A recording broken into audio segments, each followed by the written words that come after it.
A good futsal player has to be intelligent. It's the most important quality in a futsal player because a futsal player is very fast, and you have to think really fast. You don't have time, you don't have a space. They have to enjoy the game. This finally futsal or football or basketball or tennis, it's only a game, so they have to enjoy. If they don't enjoy the game, they don't improve. No, they know that we know as coaches that every day is good for improving your level. So you have to work hard every day. It's detail. It's important for improve your career. The group is the key of success. If you don't have a union group, you can win some matches, you can win some tournaments, but finally you don't win the World Cup or you don't win the European Championship. You need a strong group and everybody go in the same direction. The futsal is totally different than in Europe or in other countries. I think there are good levels here in Australia. There are good players, so they have to work hard, and maybe in the future Australia is in the top. Inside Sirius Futsal Arena, it is Wednesday night futsal round 11 action, and it's Preston up against 1-0 FC. Preston in the all black this evening, kicking from right to left of your screen, and Eastern FC in their blue signature kit, kicking from left to right of your screen. And what a game we have installed for you to open up round 11 action. It's the 2024.2 season, the second half of the year, and that's when we have the addition of players coming in for the summertime fixture. My name's Han Solo. I'll be accompanying you the entire evening as Preston looking for a win. They did have a bye last round as the ball goes wide there to the left. They haven't had a win since round 6. So they lost to Evolution in round 9, 3-2. Then lost to AQ. That was a big loss, 8-3. It was a very close one against Heidelberg United in round 7. It did go to penalty shootout. And it was round 6, their last win, where Eastern also lost to Heidelberg United in the last round and won against Carlton. So both of these teams were able to defeat Carlton. But Eastern in round 8 lost to Northern Phoenix, and the week before that lost to Fitzroy. So a few losses for both of these teams, and they do want to go back to winning terms. And the starting lineup for this evening, let's start with Eastern. We have the return of Linda Sawa, number 19. Good to see her on the squad. In goals, Natasha Strathopoulos. And your third or fourth game for Sirius Futsal, and already she's made quite an impact.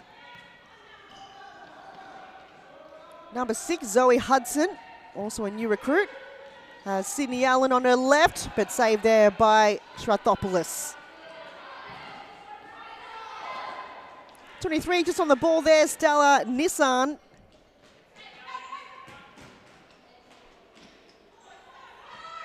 There's a turnover created here by Preston. But then the possession goes back to Eastern FC. Annabelle Hosking, number 8. On that as the ball hits the post.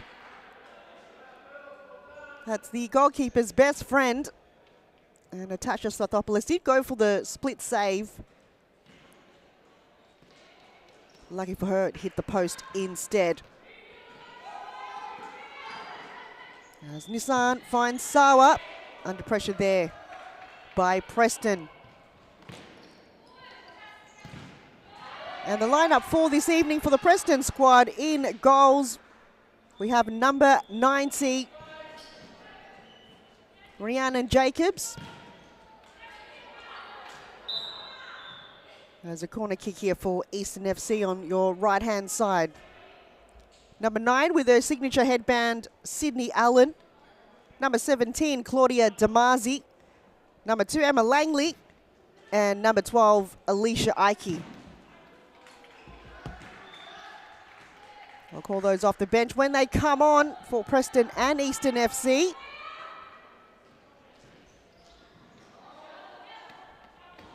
Other games on the fixture for this evening. Carlton up against Fitzroy in the next game. Melbourne AQ with the AQ Derby, Northern Phoenix, the third game of this evening. That will be at 8:55 p.m. And to close up, round 11 will be Heidelberg United up against Western United, the two NPL teams closing off round 11 this evening.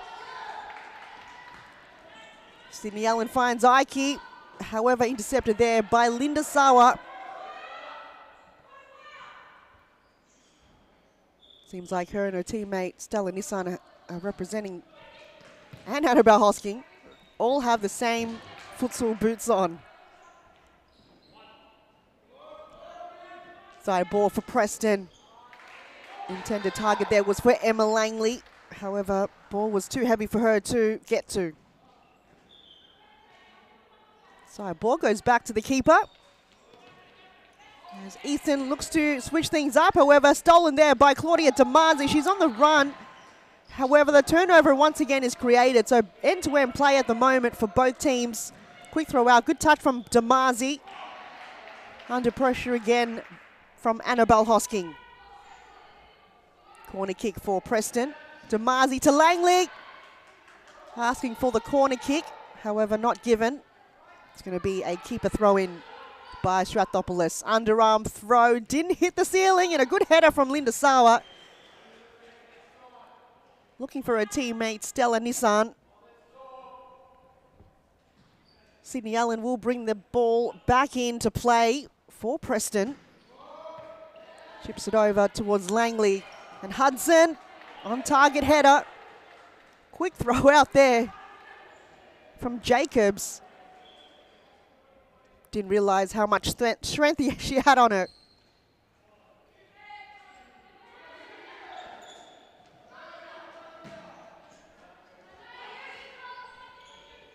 End-to-end play here from both keepers. Strathopoulos goes low to Hudson. Nissan the 1-2. And Claudia Damazi intercepted again. Linda Sawa to Hosking. She looks up.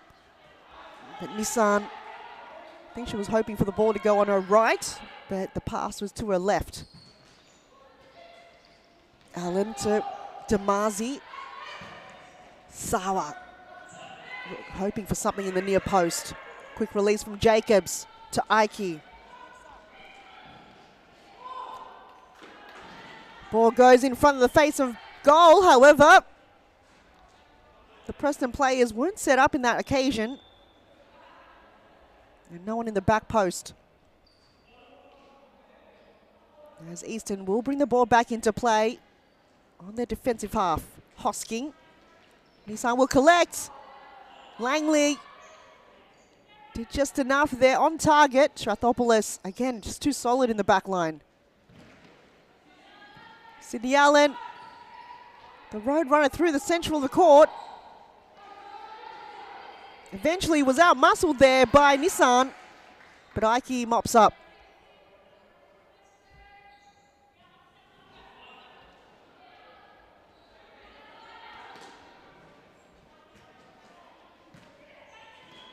Hudson will keep it in. No, out of play.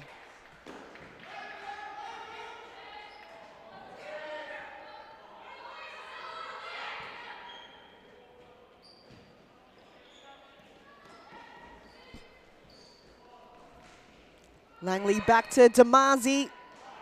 She had no option forward, so decided to pass it on. Back to Damazi. And the second attempt, it's gone in! Claudia Damazi, relentless play, and she's found the back of the net. Preston are up. There's no assisting inside the D of the keeper. Damazi, the workhorse,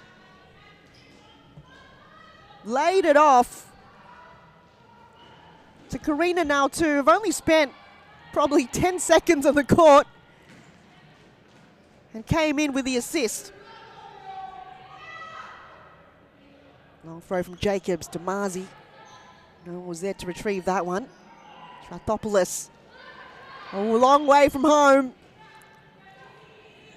Sawa not going to outrun Sydney Allen. It's going to take a lot more than that if you want to pass the road runner. Side ball for Preston, now 2. Sawa, position herself well. Flicks it towards Hudson. Back to Sawa. Play on, says the referee. Hudson hugging the boundary on the right side. At times, just struggling to keep the ball into play. Referee Michael Ciaras, who is just on your right-hand corner at the moment, if you can see him. He's out of vision now.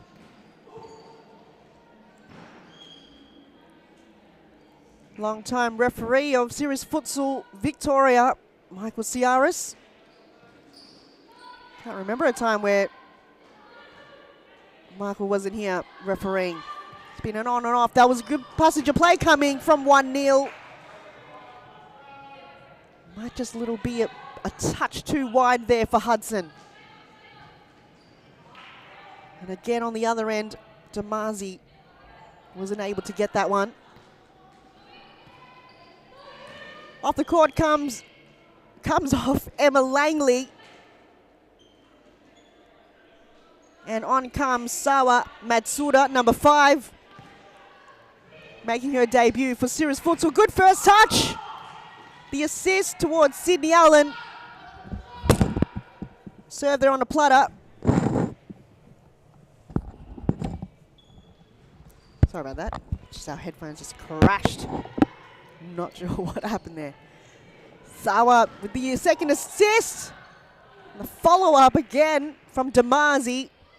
She's taking shots from wherever she can.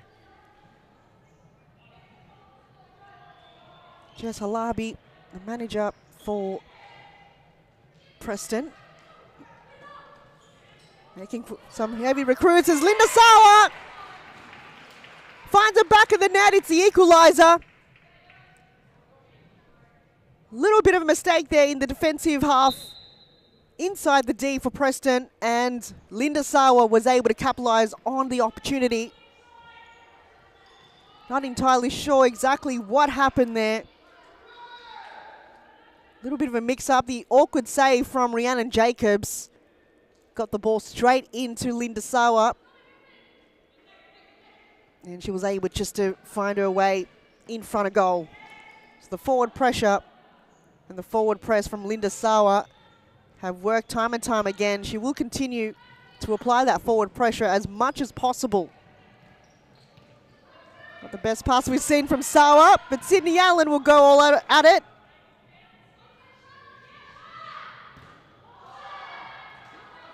That was the other Sawa, Sawa Matsuda for Preston. Looking for her first here for Series Futsal Victoria. Just mentioning before, Jess Halabi working overtime behind the scenes, looking for players to come on board for Preston. And to join the team for Preston for the first time, Sawa Matsuda. There's now 2, has a bit of time and space there. Good touch! And Sawa Matsuda. Ball went wide. But gee, that was a terrific passage of play coming from Preston as we see Sydney Allen taking a break, and on comes another recruit for Preston, number 13, Mebe Tanaka.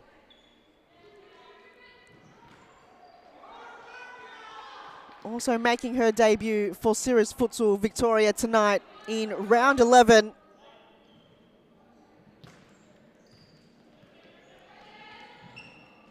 Let's see what she can bring to the plate.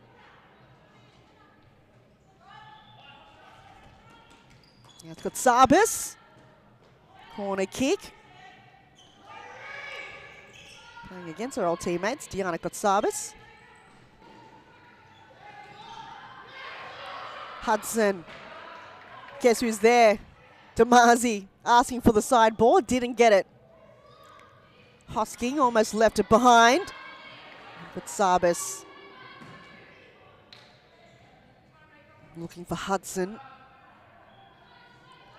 9 minutes 50. Still on the clock in the first half of round 11, and it's 1-1.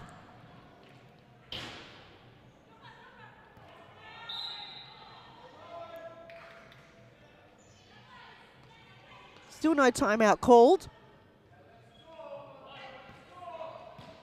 There's Hudson. Sabas to the left. Decides to take a shot anyway, but went wide.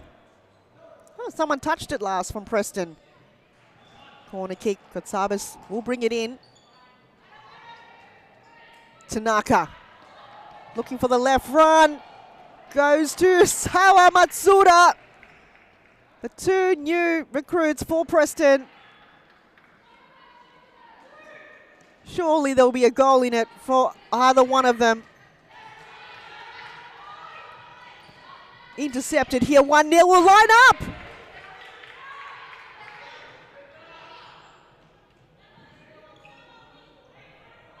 Emil Keppens, number 60, just spent probably 10 seconds on the court, and the ball didn't go away on that occasion. It did on that time. Azaiki finds Matsuda to Tanaka.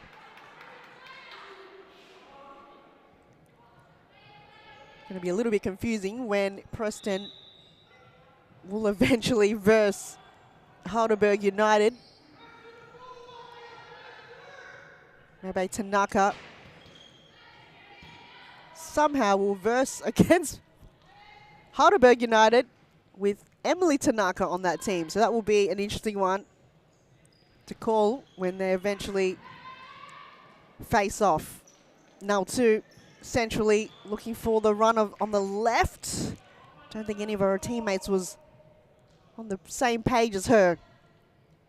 And for some reason on the court, there is no scoreboard for the players, so they're actually unsure of how long they have. All the TV screens look to be all turned off at the moment. Nobody knows how long to go, except for us, because we've got it on our screens. So 7 minutes remaining in the first half. It's Tanaka. It was low, didn't get there. Aiki also wants to have a crack at it as well. So I wonder who will or can keep tabs on how long we've got. I'm not even sure the referees know how long they have. I think they've got it on their iPads, which is the WeFroth app, so they might know how long they've got. Tanaka on the left! Scoring her first Sarah's Futsal Victoria goal. Mebe Tanaka for Preston. She's loving it. It was perfectly executed in front of goal, and she found a sweet spot on the left. Strathopoulos was just a little bit over the line, but the counter-attack was just perfect. It was powerful. Nothing the keeper can do there as she gets the ball again. Tanaka to Aiki. Oh, she somehow won the ball there, Tanaka, but it goes back to Eastern FC. 2-on-1. Chance here and a big save from Rhiannon Jacobs. Hosking probably would have gone for the far post if she could. Corner kick. Been told to shoot. Katsabas. No choice to cut it in. Good pressure coming from Sydney Allen. Easton will build up the play again. Hosking. Oh, gee. Good positioning and physicality coming from Tanaka as Preston win the ball back.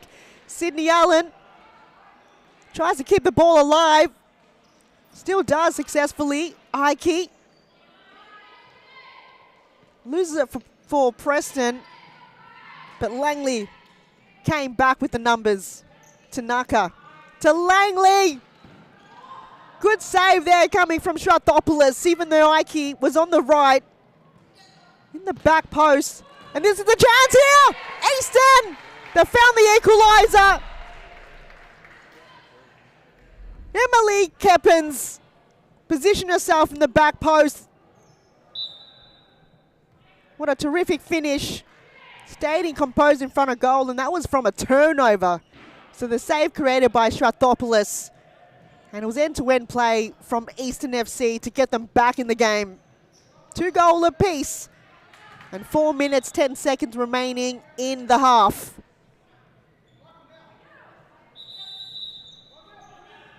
A timeout has been called by Eastern FC. We'll take a break and we'll see you right after this.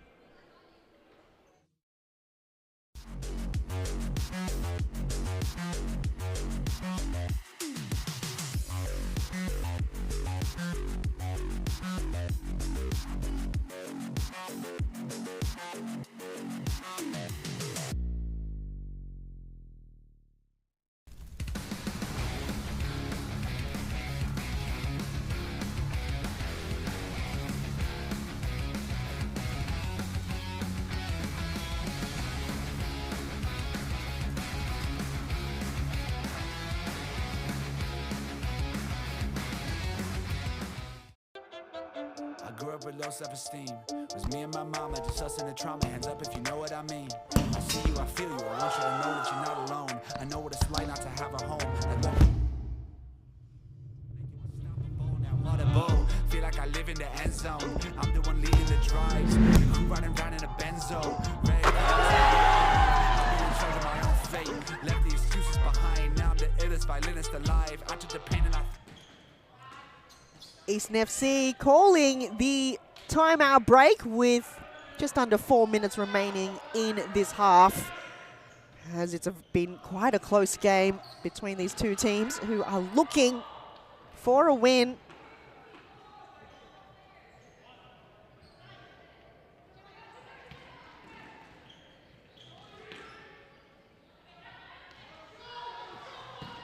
It's Tanaka. Her firing shots are so lethal. Natasha Strathopoulos, I'm sure, has played against her on multiple occasions. We'll be knowing that. But that was Eastern FC. I think they've found the weak spot of Preston is the back post. Gee, how is that they've been left alone? Keppins again lurking there in the back post with prime opportunity in front of goal. As Allen intercepted the ball. Almost lost her footing. Probably a little bit slippery in that area. As Sawa makes her way back on the court for Eastern FC, number 19. Captain for this evening. Preston have opened up a little bit of space now. Tanaka brings the ball to ground. Go dispossessed there by Keppins. Still a Preston ball. Tanaka to Aiki. Looking for the return ball. Though a little bit too heavy for Tanaka to get to. Eastern will reset the ball as Claudia Damazi makes another appearance back on the court for Preston. Long throw from Strathopoulos. Tanaka, left boot save, but the follow-up! Emma Langley. It's do or die in front of goal. She charged it like her life depended on it and stayed composed in front of goal. Preston are now back in front.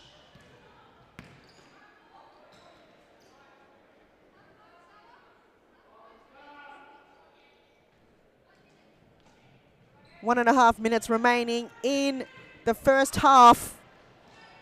And it's been mostly Preston that's been in the lead and Eastern following up with equalizers. But they still haven't found themselves in the lead at all.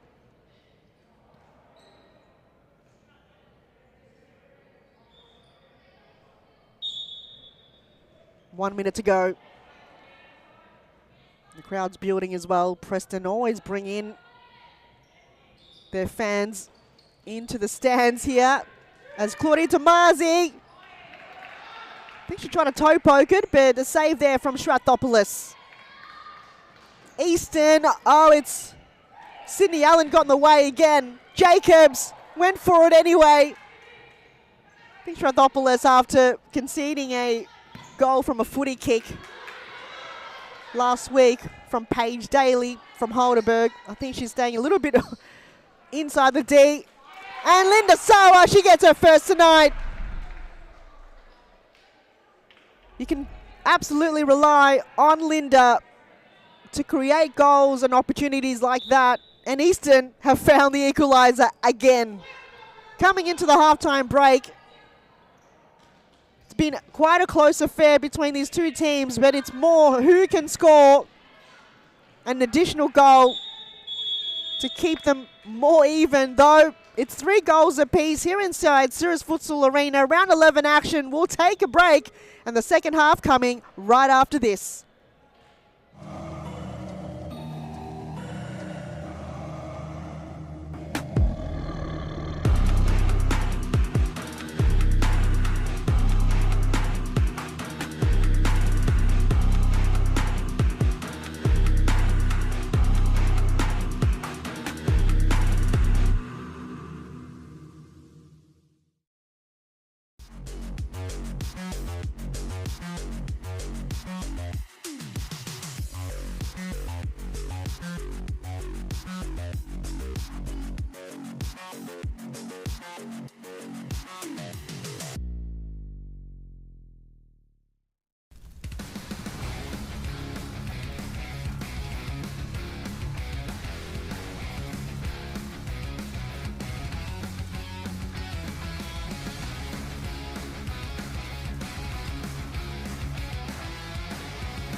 I grew up with low self-esteem. It was me and my mama, just us in the trauma. Hands up if you know what I mean. I see you, I feel you. I want you to know that you're not alone. I know what it's like not to have a home.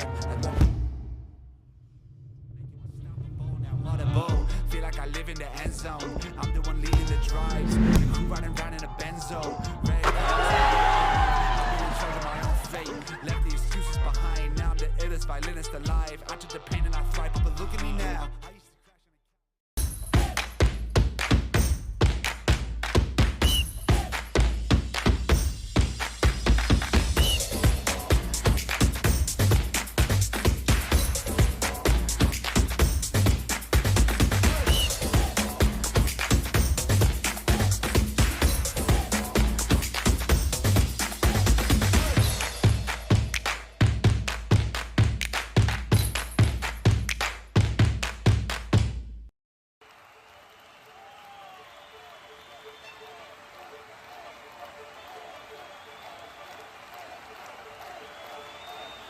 A good futsal player has to be intelligent.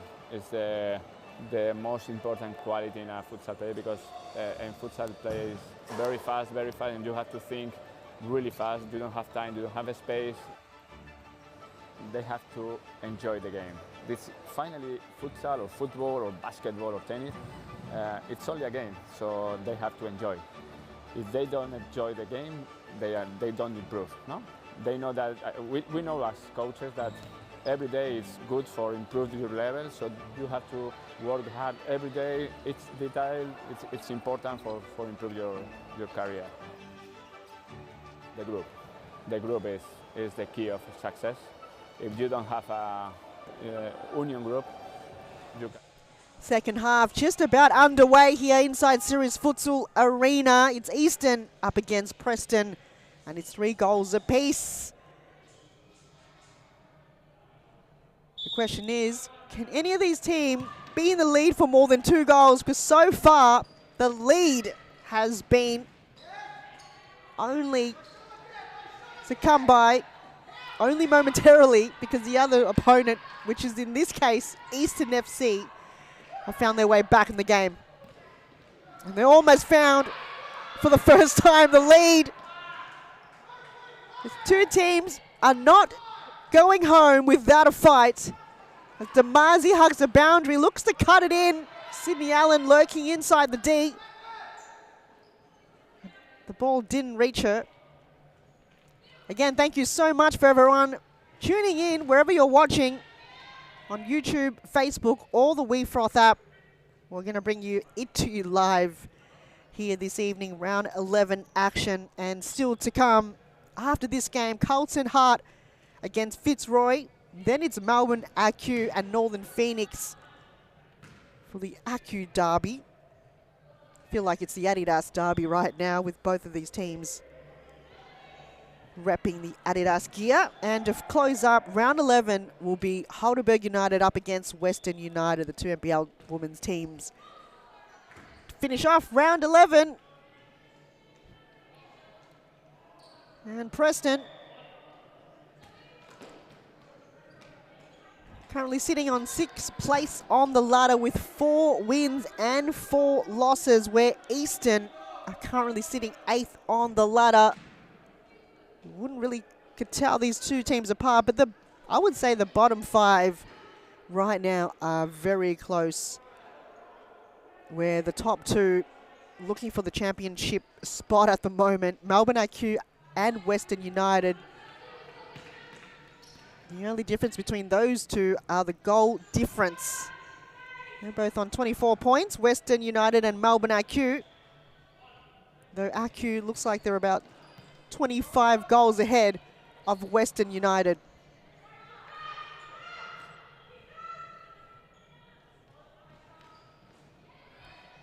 Allen did well. Matsuda strikes it on her left.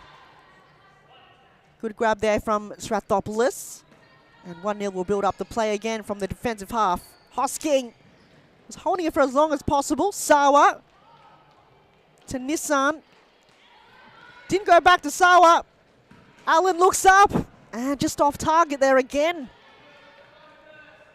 Probably they could have chose to go to the back post option to Claudia Damasi, but she had a bit of time and space there. As Preston will bring it in from the far end of the court. Matsuda. Damasi unable to keep it in for Preston. Hudson. So was a target. Back to Allen. She has another look at it. This one's better. Sydney Allen gets Preston back in the lead again. Second time lucky from Sydney. She stayed a little bit more composed on that occasion and was able to find the back of the net. There's been quite a few goal kickers this evening for both teams. Claudia Damasi started things off very early. Then it was Mabe Tanaka scoring her first goal for Preston in series futsal. Emma Langley was the third one to score for Preston, and now it's Sydney Allen. Every single player that's on the court for Preston can score goals. As a set piece here, free kick given to Eastern FC as Hosking will line up. Only one in the wall. And a little bit too much mustard behind that. Perhaps could have tried to look for another avenue. Linda Sawa was looking for that. It's Allen. Matsuda. Under a little bit of pressure there coming from Stella Nissan, and Preston will bring the ball back into action. Turnover created. Allen looking for Damasi, but Linda Sawa got there first. Shot on target. Quick release from Jacobs to Matsuda. Now 2 will look up, but Hosking did enough there, but Preston will maintain possession. Back heel from Damasi. Preston will call for the penalty, and Sydney Allen just clutching onto her left knee. Now the play is just going to stop momentarily. Hopefully Allen is okay. But no free kick given to Preston.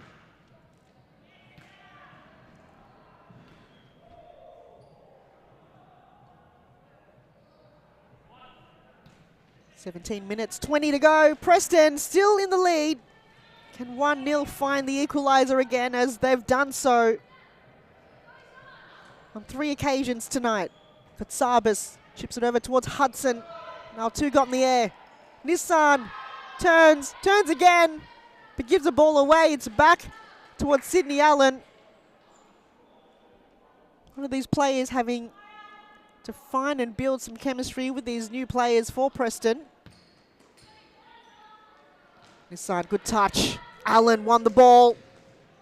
The pass towards Claudia Damasi. I'm not sure exactly what happened there. Damasi, the positioning of her body wasn't one to tap it in. And Preston could have had themselves in the lead by 2 goals, which they haven't done so in this game. Sabas looking to outsmart Sawa Matsuda. Hudson looks up, finds Hosking. Here's Nissan. Hudson.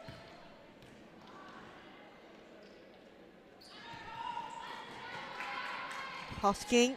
Good alone, she can. But her strikes go wide to the right. A little bit of frustration there. She looking for the equaliser again. It didn't occur on that occasion. Nissan. Kotsabis. Free kick given to Sydney Allen. I think Nissan was a little bit overzealous there. Preston still maintaining the lead so far as Mebe Tanaka makes her way back on the court. As Claudia Damasi is walking towards the change rooms at the moment, so I'm not entirely sure if she needs to have something looked at. Chip there from Tanaka towards Matsuda, didn't get there, and the counter-attack is on. Patsabis on her left, the ball goes wide. Still no timeout called in this second half as of yet, with 15 minutes remaining. Natasha Strathopoulos looking for the footy kick, but a long way from home. Way too off on the left. Allen, Tanaka. Looking for a little bit of fancy footwork, even the few fans in the crowd are swinging her on. Matsuda to Tanaka. Oh, it's hit the post.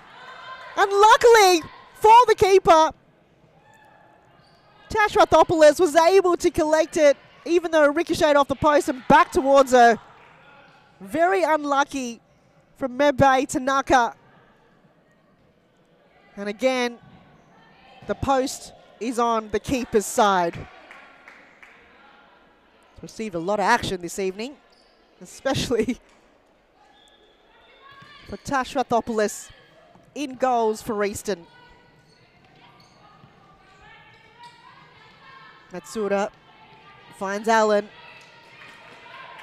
trying to outrun Annabelle Hosking, though Hosking probably read that play better than she did. Hudson unable to bring the ball to ground, and it's still a Preston ball. 13.5 minutes to go. Preston still keeping the lead momentarily, but anything can happen in this game.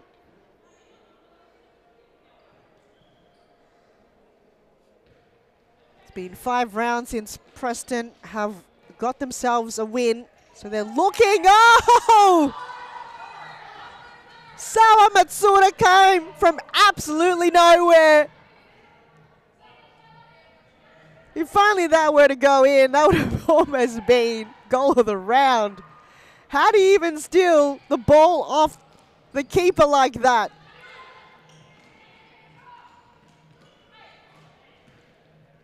As Easton will build up the play again. Hudson, Katsabis. Matsuda got in the air first, but it's back to 1-0. Hudson lines up. As Jacobs mops up. Preston looking to move things quickly here. They don't know how long is left. There's actually no scoreboard on the court for the players and for the spectators, so they don't even know how long is left. And it's the double pass back to the keeper, given away. I think Tash Strathopoulos, I think it's a few moments where she has, or Easton as well, has been returning the ball back to the keeper. So have given it away, an indirect free kick and an opportunity for Preston to get themselves in the lead by 2 goals. Big save there from Strathopoulos. Underarm throw.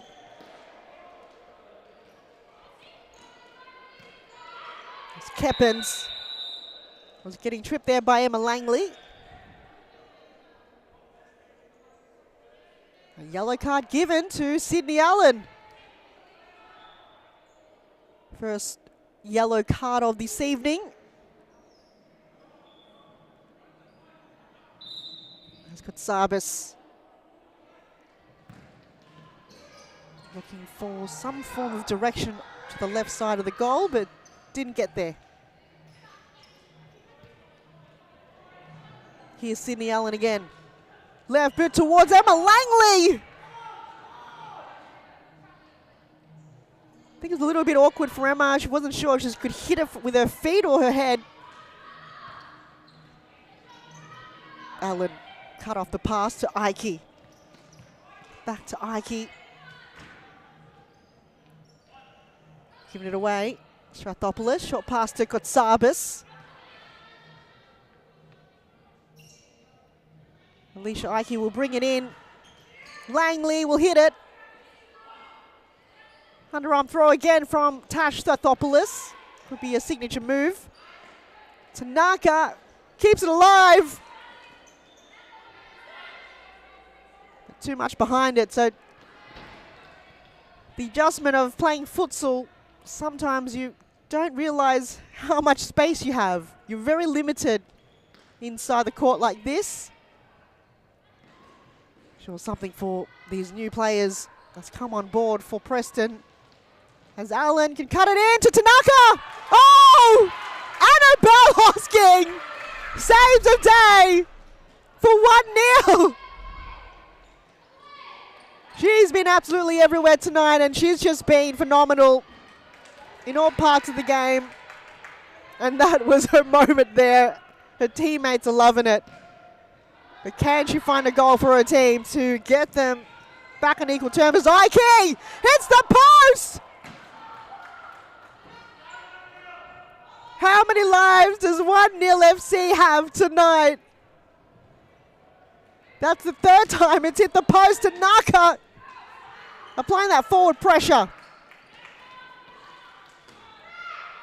They've gotten themselves out of danger on 2 occasions here. Preston could have been 3 goals up.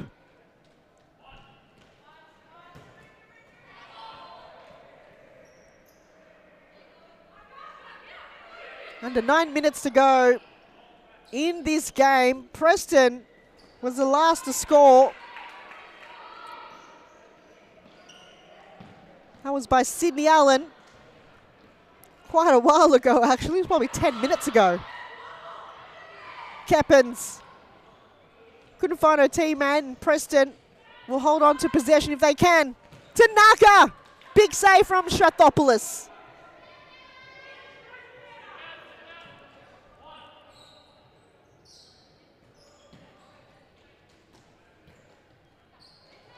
Ike can turn, open goal! Nobody there, and Eastern FC have called a timeout break. It's 4-3, don't go anywhere. The final moments of the game coming right after this.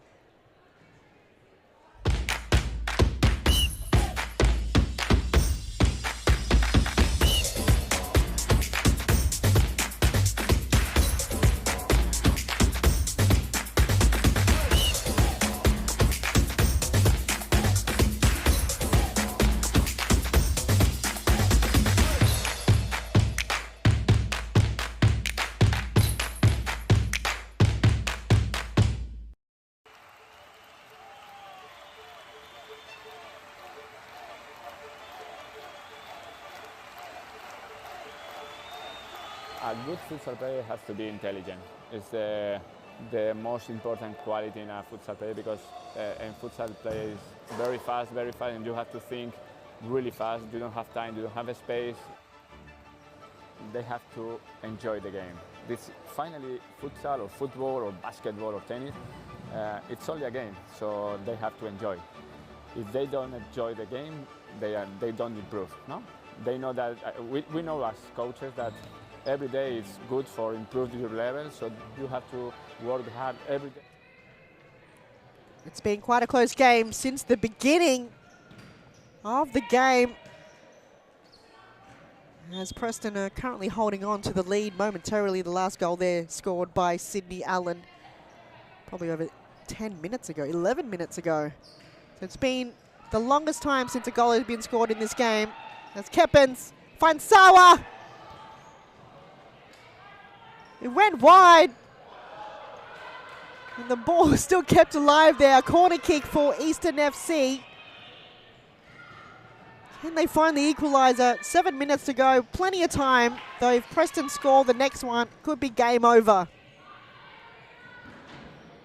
Preston have not won a game since round 6, and that was against Carlton. Since then, they lost to Heidelberg, AQ, and Evolution. And they had a bye round last Wednesday evening, where Eastern, their last win was against Carlton, but since then lost to Heidelberg. So a very crucial win for both of these teams. It will be Preston's 5th win of the season. That could perhaps bring them up to 5th place. It's Tanaka looking to hold the ball for Preston. No options forward as Sawa read the ball well. Emma Langley using that physicality again. Aiki. Save from Strathopoulos, a second attempt. Langley looking to follow it up. But eventually Hosking applied that pressure. But Saba's got a foot on it. Tanaka will bring the ball back into play, and a big touch there from Strathopoulos.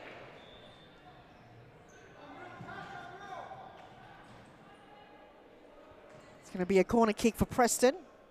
5 minutes 40 to go. Can Eastern find a way back, or will Preston find one in? Keeper's got it. Quick release to Sawa. Unable to find her way past Karina now too. She's a brick wall now too. It's going to take a lot more. Sawa will find an attempt again. Unsuccessful on that occasion. Keppens. And a free kick given to Preston. And Preston this time have caught a timeout. We'll take another break and we'll see you shortly.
Just under 5 minutes remaining in the game, and Preston still holding on to the lead.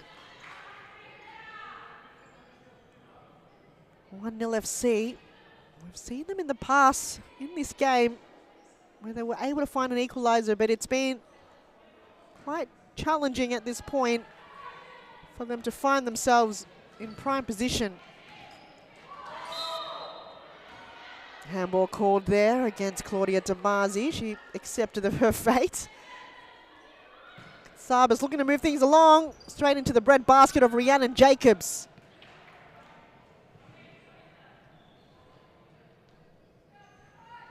And Sawa Matsuda making herself back on the court for Preston. New addition to the squad. Hard work behind the scenes from Jess Halabi have found herself in the disposal of a lot of these new players that's come on board for Series Futsal Victoria. Sawa Matsuda being one of them, her teammate being Claudia Damazi and Membe Tanaka. Rumour has it that Tanaka have been approached by other clubs as well to join Series Futsal Victoria, but it looks like Preston is her preferred club that she'd like to join. The second Tanaka in this competition, the other being Emily Tanaka for Heidelberg. There's a corner kick for Preston on the right side. I think it was just overcooked there by Preston, but they look to maintain possession. Hudson. Matsuda got in the way as she hops away past a few players. Very weird unconditional unconventional save there from Strathopoulos. As they go again here, Preston. Matsuda. Damazi touched it, but he went wide. Strathopoulos from Sawa. Gonsalves! Just found the equaliser! They're back. They've got a heartbeat. And it's game on. End-to-end play again. A team goal. It was all from the keeper, Strathopoulos, to bring the ball in. And Sawa opened herself to just find that assist. And Kotsabis, finally a left boot, have paid off. Allen to Claudia Damazi. They're back in front. Preston are quick to upset the party. With 2 minutes to go, can they hold the lead for another 2 minutes? 1-0. Took them so long to find the equaliser, and for that to be shut down in less than a minute. Oh, Preston are not leaving tonight without a fight. Sawa Matsuda in front of goal. She's looking to finish this game off. Preston have not been in the lead by more than 2 goals tonight. Hudson hugging the boundary. They ran out of room again. 1 minute 33 to go. And it could still be anyone's game. Preston have been in positions like this. As we know, they're close. Oh, it's hit the post! This time it's the right post. And it's a goalkeeper's best friend tonight. Tanaka, how did she win that ball? Made it look so easy. Claudia Damazi, a little bit clumsy there. Giving the ball away. And it's a Preston side ball. Right in front of their bench. Damazi will bring it in for Preston. That was great. Matsuda. Lost her footing there. Here's Hosking to Sawa. Turns. Nissan. Hudson again. Couldn't keep it in for 1-0. 1 minute 8 to go. It's been a very close affair the entire game. It was probably about 11 minutes where nobody were able to score a goal, but then Easton found the equaliser. And that was very short-lived. That was a low ball from Hosking. Gobbled by Rhiannon Jacobs in goals for Preston. Hosking. Damazi got in the way. Tanaka will move things along. Allen. Couldn't keep the ball in. Asawa. Nissan was the target. As Matsuda. We're going to cut it in. But it's still Preston's ball with 47 seconds to go. The players do not know how long they've got. There's no scoreboard here for them in the arena right now. And somehow we do, which is great. Allen turns. Sawa, we're returning ball, Allen. Awkward though. 35 seconds to go. Hosking has to go. Can they bring it to penalties? It's a corner kick with 28 seconds to go. Eastern, they can't take it anymore. A lot of players are just very nervous here on their bench. I'm sure Preston is as well. Taylor Halabi in the vest. Bit awkward. The footy kick would have been on there for Jacobs, but opt to throw it instead. Good steal from Damazi. Looks up. Claudia Damazi! That's the nail on the coffin. That's game for Preston. That was terrific. Claudia Damazi scored the first goal and will score the last goal of the game. 15 seconds remaining, and Preston have got themselves back in winning terms. They've got the 3 points back. And it'll be 5 wins and 4 losses for the season, and they will momentarily be situated in 5th place on the ladder. But what a game, end to end. From the get-go, it's been quite entertaining and very close. But in the end, Preston were able to capitalize on their opportunities late in the game. And the 2 new star players that they've brought on board will just get better and better with the chemistry that they build for Preston. Sawa Matsuda there to take the strike, and Sathopoulos runs out of time, but Preston, they're back in winning terms, and a big victory for them, scoring 6 goals to Eastern 4. We hope to bring you a play of the match interview after this, and the next game will be Carlton Hart against Fitzroy.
Hello everyone, welcome. I'm here with Claudia Damazi from Preston. Claudia, is it good to get back on winning terms? Yes, finally. We've been on a losing streak, so today we just wanted to get the win. But 1-0, they're always a hard team to play, but happy that we got over the line. It's been quite a close battle from the get-go. It was just quite difficult at one point to get even a goal in. You had a lot of opportunities, but you've got to give credit to that post. It received a lot of action tonight. Yeah, the post, and even 1-0's goalkeeper, like I said earlier, she freaking killed it. Like, she's unbelievable, you know. Like, yes, we missed chances, but there were some that we should have scored, and she did really well. So credit out to her. They've done well with her. You've had a lot of opportunities in front of goal, a lot of missed shots.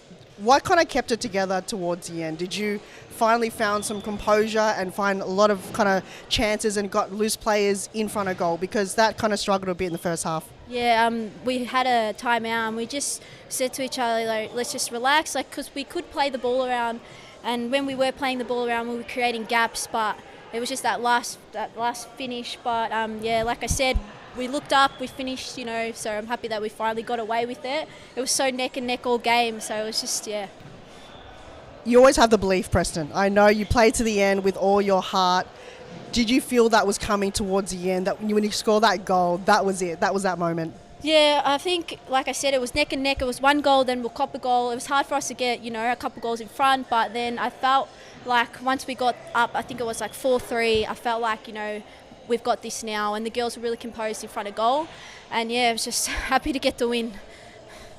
Now, the two additional players that you got on board, you got Mebe and Sawa. You want to talk a bit about how they come about, and will they continue on, you know, with Preston as well? Well, they actually only just playing the one game, so they just wanted to play.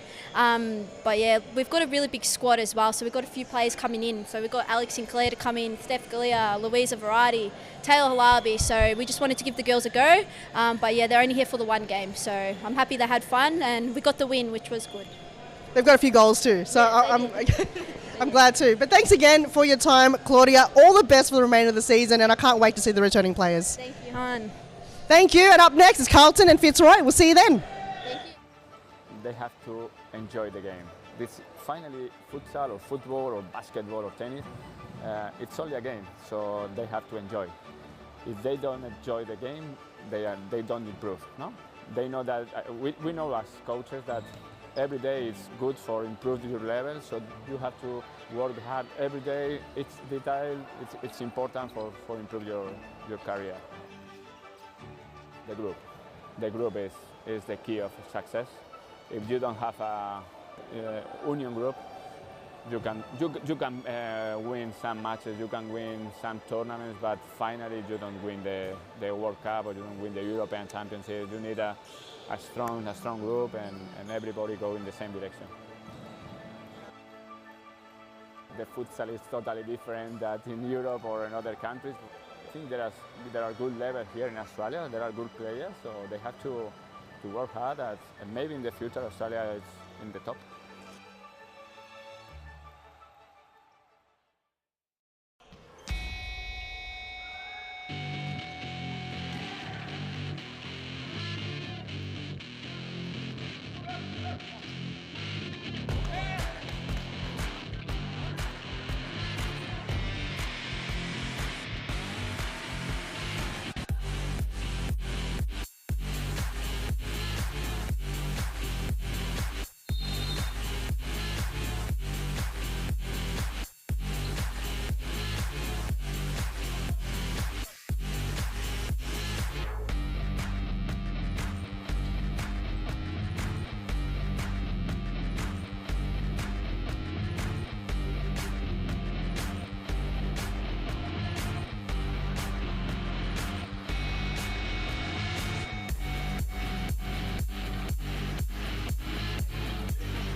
I grew up with low self-esteem.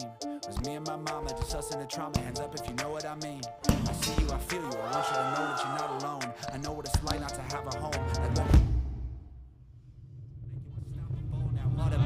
Feel like I live in the end zone. I'm the one leading the drives. The crew riding round in a Benzo. It's round 11 action. Carlton up against Fitzroy in game 2 of Series Futsal Victoria Women's League. It's a 2024.2 season. And if you just joined us and missed the first game, spoiler alert, Preston defeated 1-0 FC, 6 goals to 4. It'll be their 5th win of the season for Preston. And the 8th loss for Eastern FC, as Fitzroy wanting to go back on winning terms as well. They did defeat Northern Phoenix last week. It was a very close game. They want it to be back-to-back wins.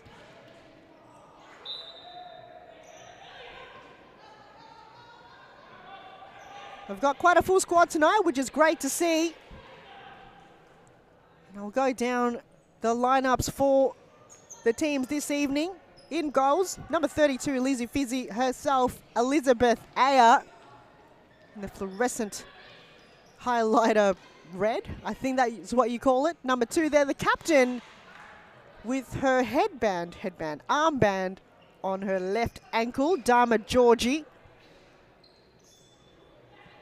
Number 6, Stephanie Vonia. It's about on the ball there. Number 12, Amika Scholthes. And number 11, Rebecca Saber. I'll call those off the bench when they come on, and they are coached and managed by Jimmy Soufis. Scotty Rogan is lurking in the arena at the moment, but not currently on the benches at the moment. But he may make an appearance shortly. Do you see him lurking in there? If you see it on your screens, in the far left, in the blue jacket and the grey pants, Scotty Rogan. For Carlton this evening, we have goalkeeper returning from injury, second game, Sophia Alvarenga. Played such a crucial impact since her return. Number 11, Beck Cadwell. Here she is. Looking to pass it towards number 5, Ali Smarts. There's number 4, Miller Best.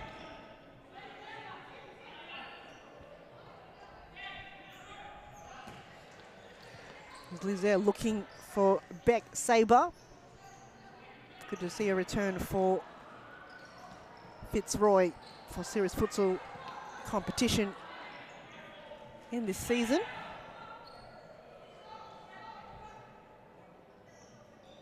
As Vonia will build up the play for Fitzroy down the back.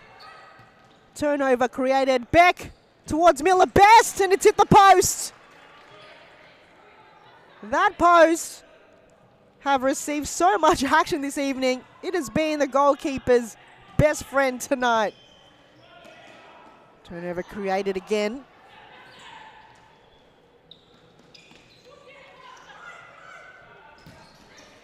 And a big split save from Liz Eyre.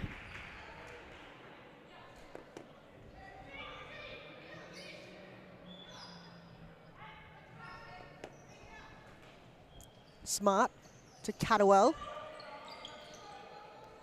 I'm going to pass it towards Bianca Racinos. Cadwell on target, straight into Liz Eyre. Rosinos. But Catawal will track back to collect the ball. Under pressure there by Beck Sabre. And Carlton also have 3 on the bench this evening as well. It's a good amount to have, 3 on the bench. Any more than that might be a little bit too many for futsal. Catawal looks to header it. Ball is still kept alive. Sabre on the left. The deadlock is broken early, and the turn from Beck Sabre and the composure in front of goal. What a terrific finish for Fitzroy as they get themselves in the lead early. 18 minutes to go, and there is no scoreboard on the court for both the spectators and the players, so they're unsure of how long is left in this half. I'm not sure who will come and fix it. Normally it's Joe, the commissioner, but according to the messages on the YouTube chat, Joseph Lamberty right hamstring tear may have given us an insight of exactly what happened to Joe this evening. It's Lizzie Fizzy keeps the ball alive for Fitzroy. Vanya! There's their second. Fitzroy back-to-back unanswered goals, and it was a team goal all the way back from Lizzie Fizzy. And Steph Vanya has found her goal this evening.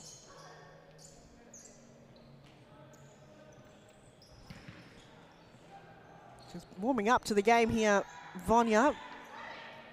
There's a few games where she didn't play her best, but Fitzroy, she's molded into the Fitzroy blueprint and have made quite an impact already with goals like that. Georgie ran into Lara Gallagher, repping the long sleeves this evening. Could it be your signature look for Gallagher? Number 6 for Carlton. There's a double substitution occurring here for Fitzroy. Danny Galuccio, number 14, and Alicia Rowan, number 5, making their first appearance this evening. Straight off the bench. Sabre. They know to track her tonight. That she's been under pressure with every possession she's got. Carlton are always on her toes.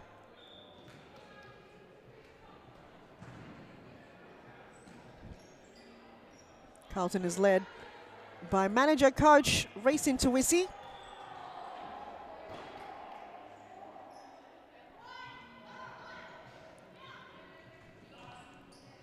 A building stage here for Carlton in this season. Still haven't able to find a first win yet, as Rowan looks to line it up there. It goes over the crossbar.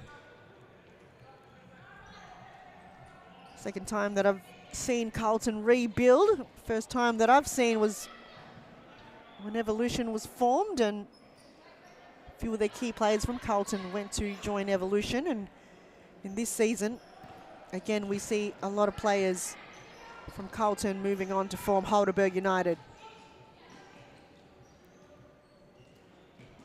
Fitzroy maintaining possession. Danny Galuccio to Sabre. Vanya. Great play here from Fitzroy. They still keep it into their possession though, as Sabre looking to cut it in into the near post. Sophia Alvarenga knew she touched it last, so a corner kick for Fitzroy.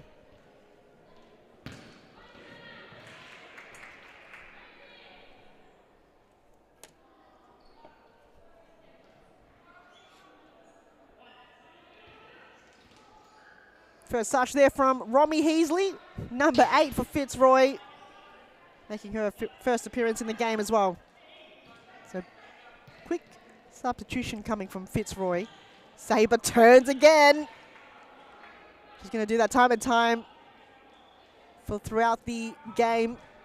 One of the dangerous targets. A very kind of traditional target, as you would say. That would hold the ball like that and turn. A very difficult thing to do. There's Rosinos to Gallagher to Catawal. She missed it. That would have been Carlton's first goal of tonight. Given to her on a platter. And all she had to do was find the back of the net as Sabre stole the ball there. And Danny Coluccio, I think her intention was to go towards Beck Sabre. 13.5 minutes to go. 2 goals to Fitzroy. And Carlton still yet to score.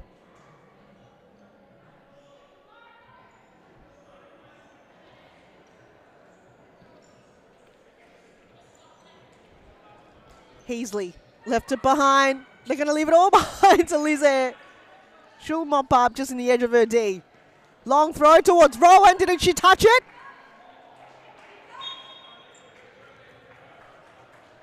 Has a goal been given?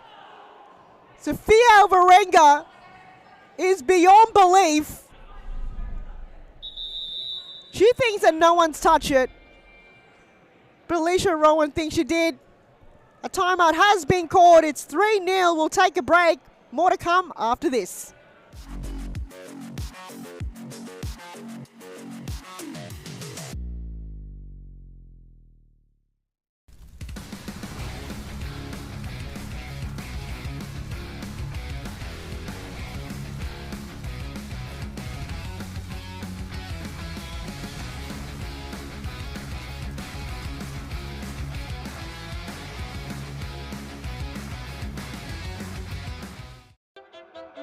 Grew up with low self-esteem.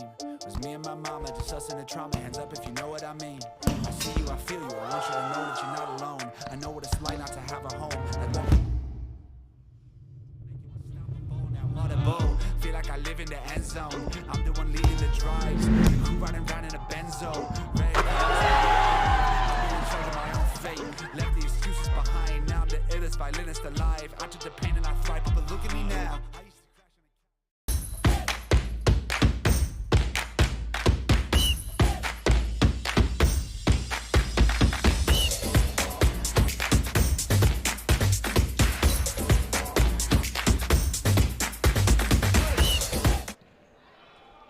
Carlton calling the first time out of the game as Fitzroy getting themselves in the lead by 3 goals.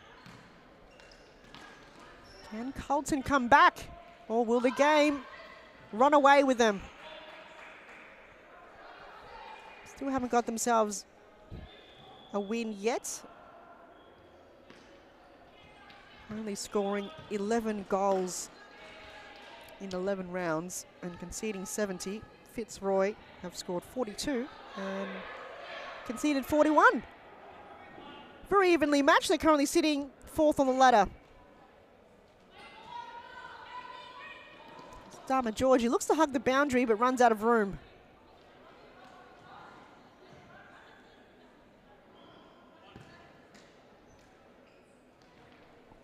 So if you just joined in, goal scorers for Fitzroy. The first one was by Beck Sabre. The second from Stephanie Vonia. And Alicia Rowan was given the goal from a throw by Lizzie.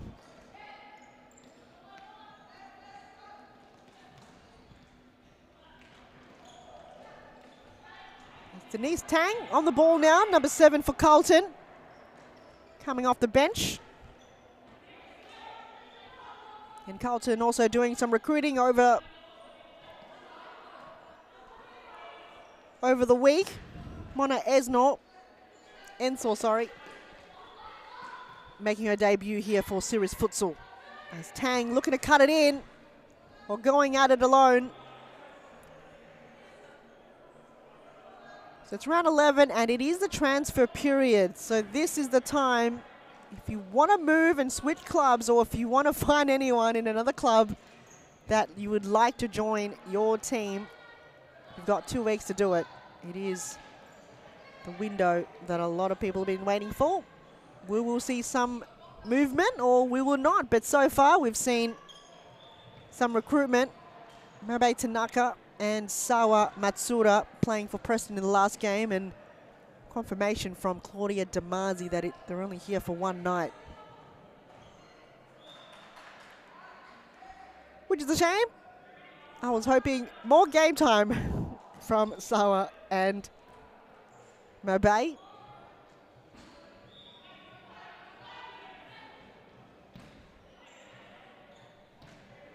Nine minutes 43 to go. Plenty of time. Carlton can come back from this, though they have been the least scoring team in the competition.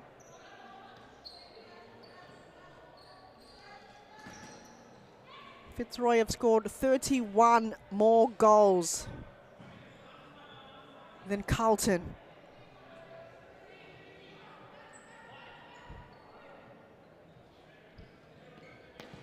There's Miller Best. It's going to be a boundary. Mona Enzor. Unsure why none of her players directed her that the ball has to be on the line when you're kicking it in from a side ball. Given away there the turnover of the side ball. I'm sure she hopefully won't make that mistake again. Alvarenga to Best. Rosinos. Best again looking for Mona Enzor.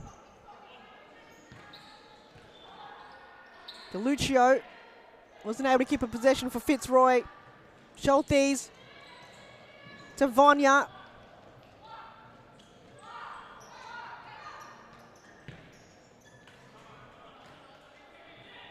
There's a great passage of play coming from Gallagher, but Best, I think she was trying to go over it alone.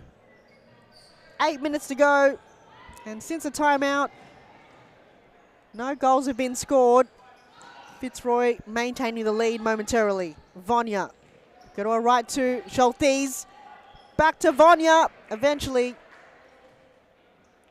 Alvarenga position herself just enough. Miller Best has got some room.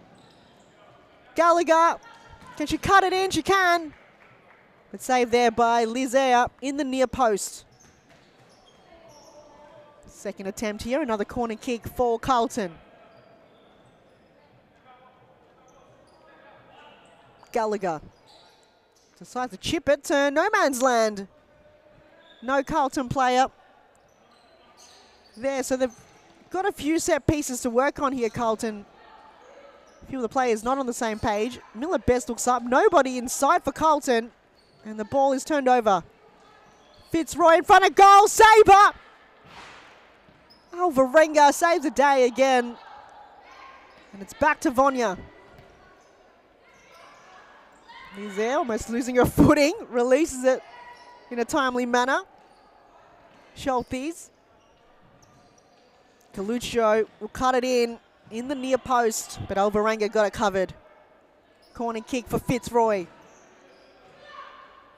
Side ball for Fitzroy. Coluccio looks to opt for Lizea. It's a wild shot. Best. Again, looking to her players, what options do I have? Not a lot. The overlapping run from Beck Cadwell and Gallagher. Again, just a little bit of miscommunication. Best.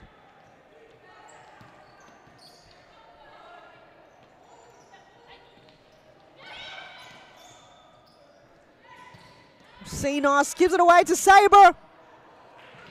And Sophia Alvarenga got her palm out at the last moment to veer the ball out of danger. That would have been the fourth goal for Fitzroy. 1-on-1 by Beck Sabre. She won't miss. Sophia Alvarenga keeping Carlton in the game. Cadwell. Rosinos. Gallagher almost lost her footing, but it's still a Carlton side ball right in front of their bench with 5 minutes 20 to go in the half. It's round 11 action and 2 more games to come right after this one. It's Melbourne AQ and Northern Phoenix, the AQ derby. Melbourne AQ Currently sitting in first place. Oh! Lizea with the toe poke. Why not have a crack at it? Couldn't even believe herself, but Beck Catterwell! What a goal from Carlton. The cutback was on point and Beck Catterwell got herself composed in front of goal. It's 3-1. 4.5 minutes to go in the half. Carlton have got a heartbeat.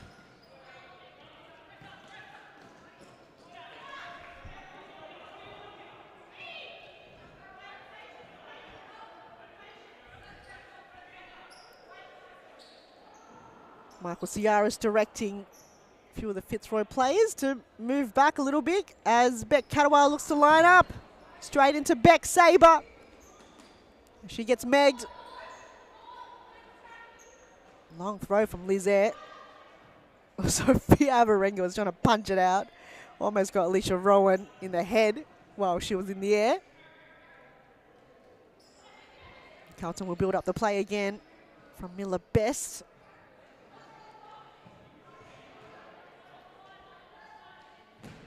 Lizea have to ask for Sophia Avarenga to veer it out. She looks in the direction of Jimmy Service. Don't know if Jimmy is pleased with her attempt or not. Probably looking over to get his approval. Vanya to Rowan. He's just trying to take out the referee on the corner there, Ben Cullen. Three minutes to go. Fitzroy, 3 goals to Carlton 1. Beck Sabre. Kicks in front of face a goal as Dharma Georgie, the captain, makes her way back on the court for Fitzroy. They're using their bench wisely here, Fitzroy. It's good to see them have players come on board. Long throw from Lizette. Oh! Alicia Rowan goes airborne, and she's found the back of the net again in a very similar fashion as the first goal. Lizette, her throws are so lethal. You have to watch out. You have to practice that. If you're playing against Fitzroy coming up, the one training that you have to do as a goalkeeper is the long throws and how to stop it. Because if you don't, Liz will throw it in that manner, and if you've got Alicia Rowan as target inside the D, you've got to find a way to stop them both, because they will score goals from it. 1 minute 55 to go. Don't even know if the players and the spectators know how long they've got. But lucky for us, we've got the scoreboard on our screens. Still 4-1. Best. Can the finish go on? No, Ellie Smart fires a shot wide to the right. Would have been a 2-goal buffer again. Fitzroy will come into the halftime break with perhaps 3 goals ahead of Carlton. Sabre to Georgie on the left. And the near post save from Sophia Alvarenga. Fitzroy have caught a timeout with not long to go in the half. We'll take a break too, and plenty to come right after this. A good futsal player has to be intelligent.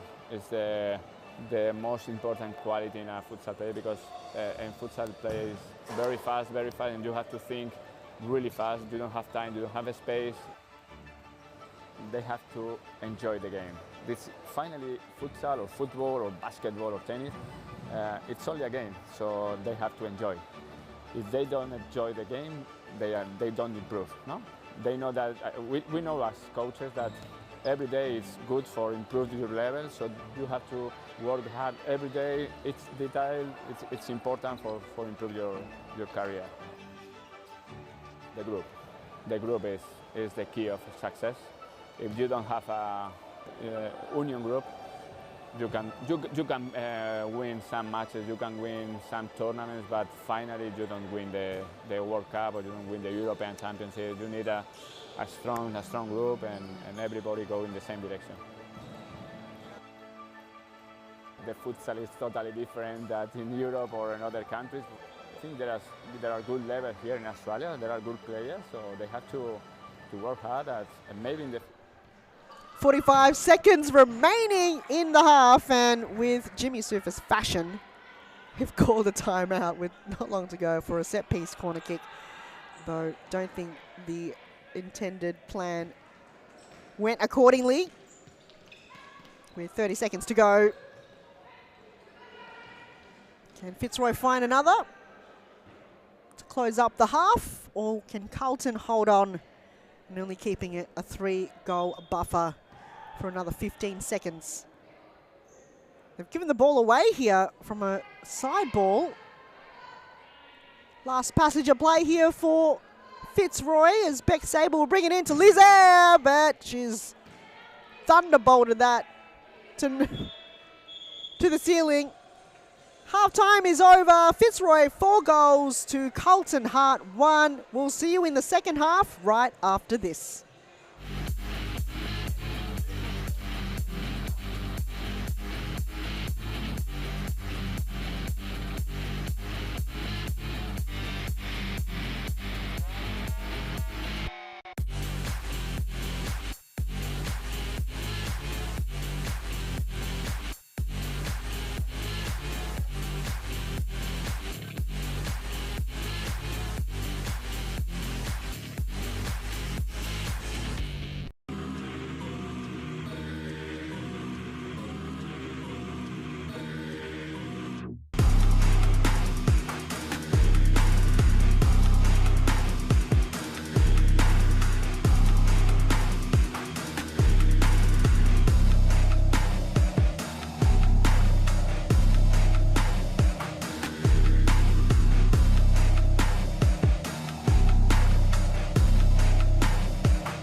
I grew up with low self-esteem. It was me and my mama, just us in the trauma. Hands up if you know what I mean. I see you, I feel you. I want you to know that you're not alone. I know what it's like not to have a home.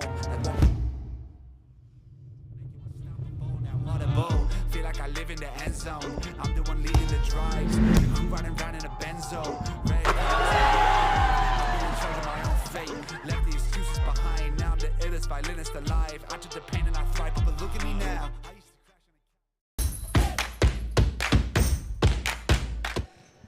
Second half underway. It is Carlton trailing by 3 goals against Fitzroy. Fitzroy in the all-black kit, kicking from left to right of your screen. And Carlton in their signature blue, white and red. As Lizaire almost found herself falling inside of goals, which we've seen on multiple occasions, but she's held her feet. Long throw from Lizaire.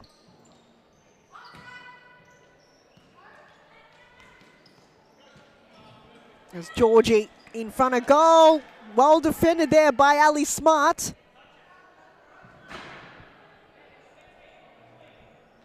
Carlton keep themselves in the game. Enzo. Looking to charge forward here, Carlton, but there have been times where they've just missed the mark on a few occasions. It's something they've got to work on is just the final three movement. Able to get the ball towards the halfway point, but then give the ball away. At times just can't find possessions or players that could be in prime positioning for goal-worthy opportunities. Enzo loses it. Galuccio on the move. And a big save from Sofia Alvarenga. Bet Catterwell kicking it as far as long as possible, but Lizaire will throw it back. That's how you defeat the long throw, but this time around Alicia Rowan wasn't inside the D. She's got that height advantage. Good to see Romy Heasley for Fitzroy this evening, number 8. Long-time player for Fitzroy. Don't think I remember Romy playing for any other team but Fitzroy. One of the longest standing Fitzroy players. Beck Saber used to play for Carlton as well back in the day. I was hoping when she would return to Series Futsal. And Fitzroy have recruited well to get her on board.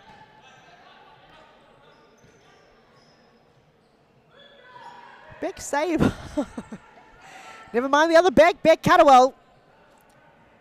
Looking to direct her players, but they've just been a few times again in this game where they've just unable to find a target. But they'll go again. Gallagher won the ball back, but eventually Ensor was out-muscled by Amika Schultes. Georgie. Heasley. Back to Heasley. Galuccio. Twist and turn. We're trying to win the ball back. Pushes Beck Catterwell out of the way. It almost looked like we were watching NHL. Heasley, no option forward. Back to Jama Georgie. Fitzroy will try to maintain possession again. Heasley. Surrounded by a lot of Carlton jumpers. And they did just enough, waited patiently. Beck Catterwell have subbed herself off, and on comes Miller Best. Unsure why those two players aren't on the same court at the same time. If Miller Best or Beck Catterwell plays an anchor role, then the other player can be on target. That's how I would do it. Best.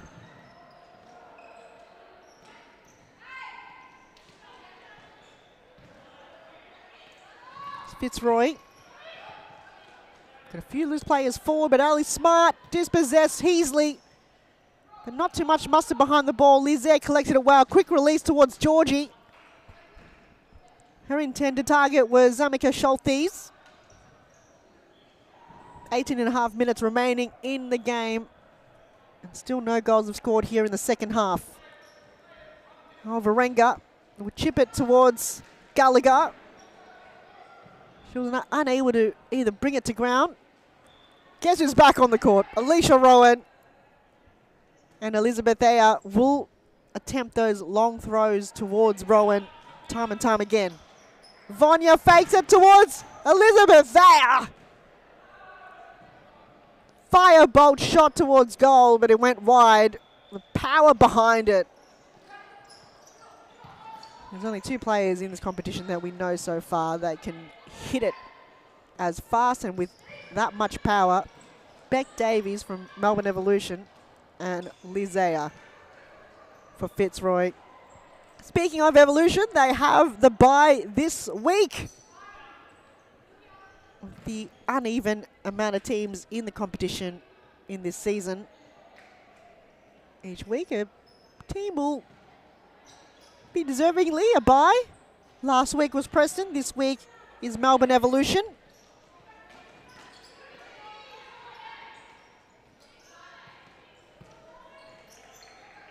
Wonder who will have it next week.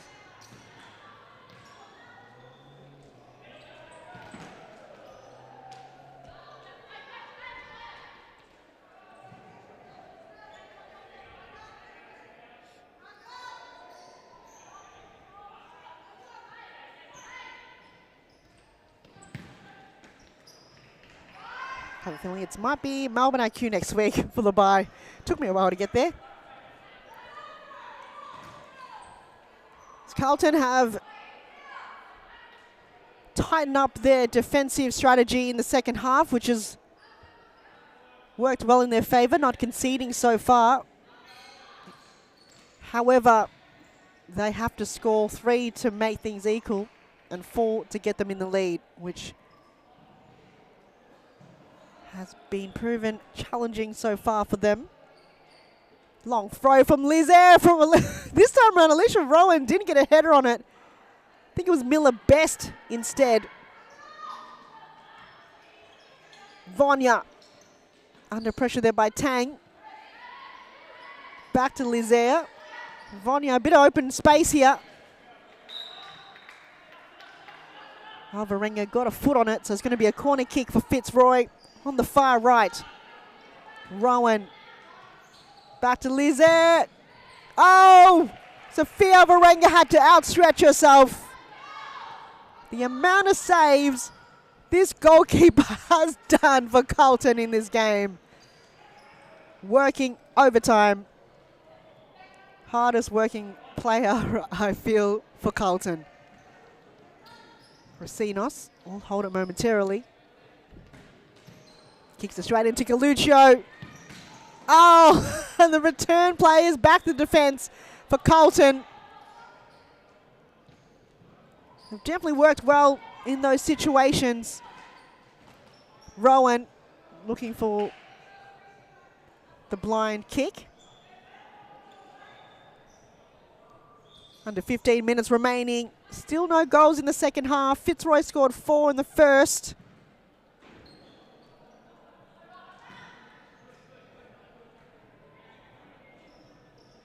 First one was from Beck Saber. Stephanie Vonya followed up with the second goal. Then Alicia Rowan scored 2 headers from the assist from Lizaire. And for Carlton, Beck Catterwell, the only goal scorer so far for Carlton.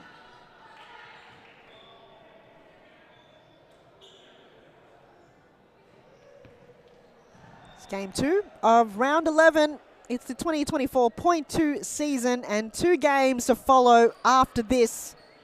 It's Melbourne IQ up against Northern Phoenix, and to close up round 11 will be Western United and Heidelberg United.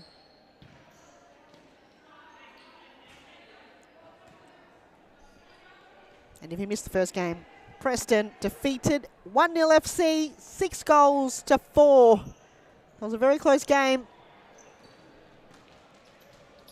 That was Beck Saber, out-muscled. Big save there from Alvarenga. Dharma Georgie probably could have hit that a bit in more of an angle. Vonya back to Lizaire. She didn't hit to go wide. And good pressure coming from Carlton. The press had to be on. They cannot allow Fitzroy to pass it back to Lizaire and for her to have any easy shots. She'll hit it again. Oh! Alvarenga denied Lizaire a goal again. I think she's just a little bit frustrated that Lizaire just got a little bit more time. On those occasions, they'll continue to pass it back to Lizaire with any chance they got. I have to check how many goals Lizaire have had in this season. There's number 11 against number 11. The 2 Becks. The 2 legends of the game. I don't know who won in the end. I think Beck Catterwell between those 2. Compare the pair, Beck Saber and Beck Catterwell. Saber used to play for Carlton. And Catterwell have been in and out of the game as well, but she's been full-time for quite some time, which is great to see. She did remove herself from the game for a few seasons, but Carlton have got her back. Turnover, so it's going to be a side ball for Fitzroy on the far end. Lizaire finds Dharma Georgie on her right. Back to Rowan. Vonya wasn't able to find a target. Miller Best intercepts. Back to Best. Cadwell asking for it. Didn't get her away. Racinos. Can Carlton keep possession? They do. Great passage of play. But in the end, the final touch towards Miller Best didn't go the way they intended. But that was terrific coming from Carlton. Was able just to maintain that possession.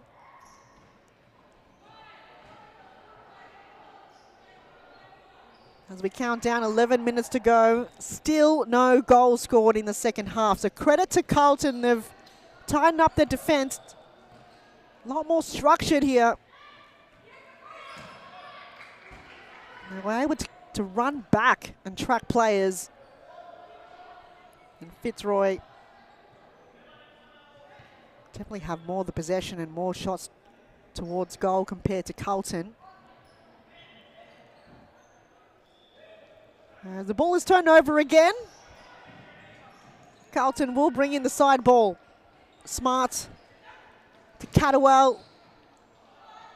Ball probably a little bit too heavy for Mona Enzor to get to. Making her debut for Series Futsal for Carlton in today's game. Sabre up against Beck. Cadwell and Beck won the ball against her. Alvarenga composed in front of goal, but momentarily Fitzroy win the ball back. Alvarenga will just hold it for a moment. Threw it towards Enzor, but I don't think she knew that was coming. Racinos. And eventually the play stops for a side ball right in front of the stands for Carlton. 9 minutes 40 on the clock. Smart. Cadwell. Hits it straight into the backside of Valley Smart. Don't think that was intentional. Heasley is back on the court for Fitzroy. So is Amika Schultes. And there's no scoreboard in the arena right now, so the spectators and the players have no idea how long they've got left. Oh, what a grab from Alvarenga. Good hands. Quick release. Carlton, they've opened up themselves here, but can they find the finisher?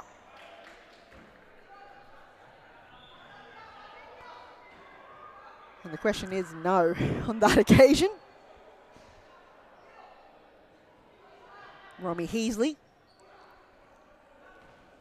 to Georgie. Back to Georgie. She will line up. Carlton's defense got in the way, and Beck Cadwell just has to get rid of it. They are holding it. Why didn't they play like this in the first half, Carlton?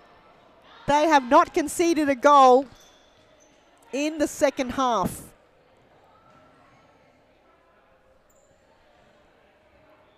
It was just a momentum swing. I got them in. When one goes in, you know, sometimes a few others find their way into the back of the net. Enzor can line up. Left boot, though. Right in the edge of the D. That was looking good there for Carlton. They get a corner kick. Cadwell, first touch was good. Second, on target. Lizea had to make that save. The way Carlton is going with their defence, can they find another goal? Fitzroy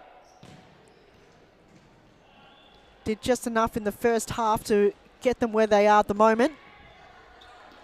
Heasley under pressure there by Gallagher. Still Fitzroy ball.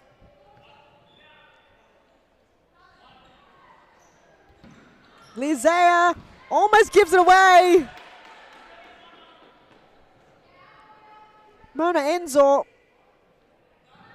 That forward pressure, you have to do it against Lizea. She'll do it again. She won the ball, but Rowan kept her foot. I think I'll just keep her up front here. I would too.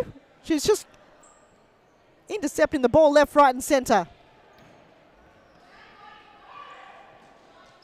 As Rowan looks to chase.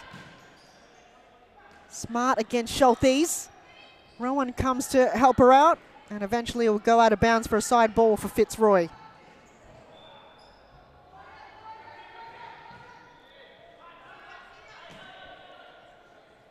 Fitzroy will go up against Heidelberg United in round 12. That will be the first game fixture next Wednesday evening, and that will be the last game in September. Where did the year go? We're almost in October already. And Carlton will face off against Northern Phoenix, and that will be the second game of round 12. So early fixtures for both of these teams next week. It's Galuccio. Handball not called. Gallagher quick to move things down the court for Carlton. Long throw again from Lizaire. Bet Catterwell intercepts. Gallagher to Best on the right wing. Couldn't find Enzo. Side ball for Carlton. Right in front of the stand. So quite a few spectators here in tonight's game, even though that huddle there you see on the left side with the yellow socks is Heidelberg United. Actually quite here a bit early. Early for their 10 o'clock game.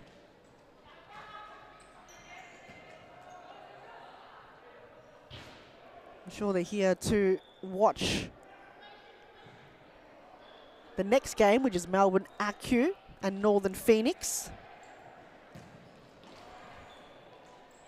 Under 5 minutes to go. Still no goal has scored in the second half. It's been 4-1 the entirety of the second half, but Fitzroy can quickly turn it around. Schultes back to Galuccio. And Carlton have came back and won in the defensive battle, pushing the back towards Miller Best by Danny Galuccio. Free kick given there. I would take it if I was Bet Catterwell, but I think she's giving the direction to Mona Enzor. Oh no, she might take it. Oh, it's a fakie! Enzor! Wow! That was going so fast, we didn't even see that happen, but Lizaire with the reflexes. You may have ricocheted off a Fitzroy player. Oh no, Carlton player, never mind. Sabre to Aya. Alvarenga looks to footy kick it again. The second one we've seen this evening from a goalkeeper, and it landed itself in a very similar position towards the change room corridor. First one we saw tonight was from Natasha Sathopoulos from 1-0 FC. She did attempt the footy kick in her game against Preston. Don't know if anyone else will attempt the footy kick this evening. Gallagher. Wasn't able to find Miller Best, but it's still a Carlton side ball with 3 minutes and a bit to go in the game. That was a great steal. Fitzroy on the move. Rowan falls to ground, and Carlton will take a strike. The near post save from Lizaire, keeping Fitzroy in the lead, making it so hard for Carlton to find their second goal. Bet Catterwell scored the first. But since then, we haven't seen any close goal encounter as Beck Sabre. That is the 5th goal in the first one of the half. That's her second. She scored the opening. She may as well have scored the last goal of the game. She's on a brace. Can she find a hat-trick here, Beck Sabre? Alicia Rowan also on a brace. They were trying to be so disciplined in their defence, Carlton, the entirety of the second half, but they just let one slip, and Beck Sabre, goal hungry. I think she's scored in every game since her return for Surus Futsal, so not a bad stat to have here. Catterwell asking for the 1-2. She gets a return ball, but it's gone wide to the left. 1 minute 50 to go. It's stop clock territory. And Fitzroy have finally found a goal in the second half. Can it be back to back? Vonya to Georgie, back to Vonya. A few tired legs out there. The intensity hasn't stopped for the entirety of the game. And that player right there have worked her butt off, Sophia Alvarenga. Even though she's led in 5, the amount of saves she has done in this game have kept Carlton only conceding a low amount.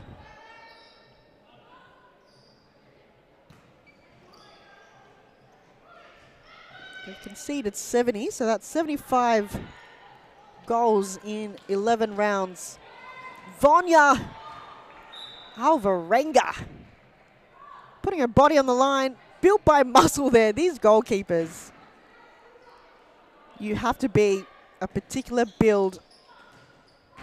Don't think anyone can put their body on the line time and time again. A minute 15 to go, and Fitzroy have called a timeout in a very Jimmy Sufis fashion. We'll take a short break and we'll see you in the final minute of the game after this.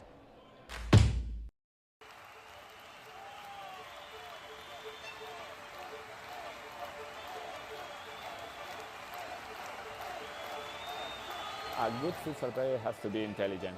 It's the most important quality in a futsal player, because in futsal play is very fast, and you have to think really fast. You don't have time, you don't have a space.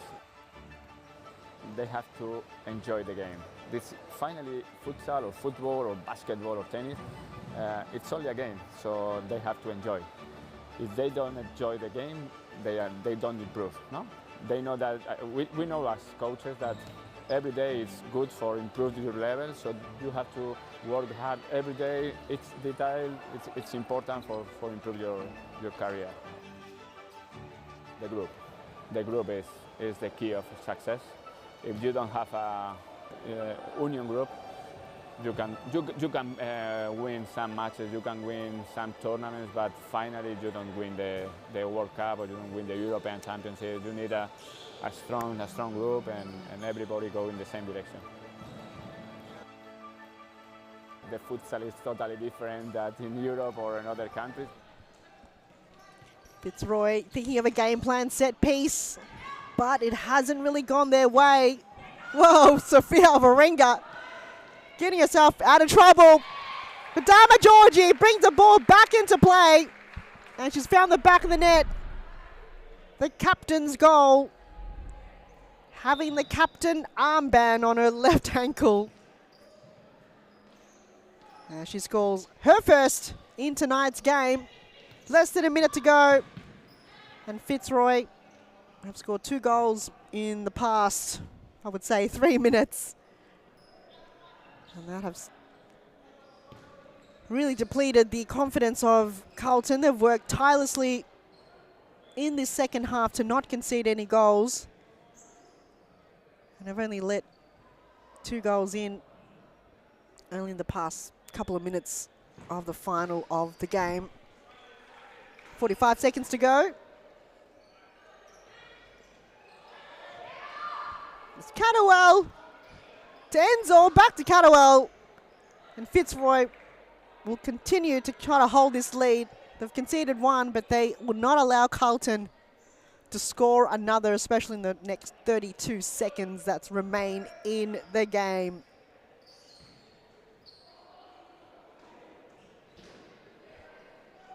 Fitzroy will hold the position and perhaps maybe closing in this round, moving up to 3rd place.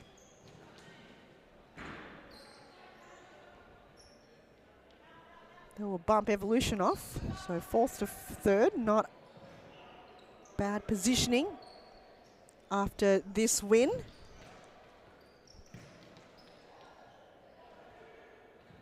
It'll be Carlton's 10th loss for this season.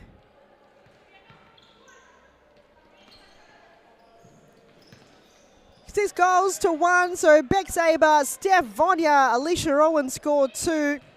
Danny Galuccio on the scoreboard and Dharma Georgie. So quite a team effort for Fitzroy this evening, and the lone goal scorer for Carlton is Beck Catterwell as a final whistle is blown in this match.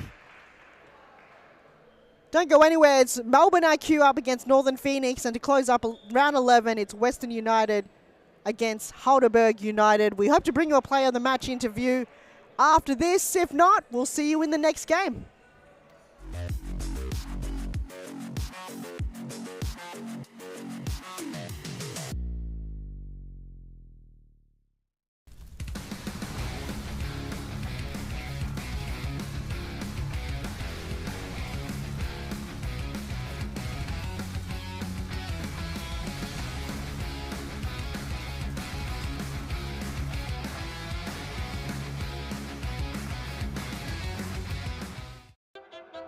I grew up with low self-esteem. Was me and my mama, just us in the trauma. Hands up if you know what I mean. I see you, I feel you. I want you to know that you're not alone. I know what it's like not to have a home. Feel like I live in the end zone. I'm the one leading the drives. The crew riding round in a Benzo. Red I'm in charge of my own fate. Left the excuses behind. Now I'm the illest violinist alive. I took the pain and I thrive, but look at me now.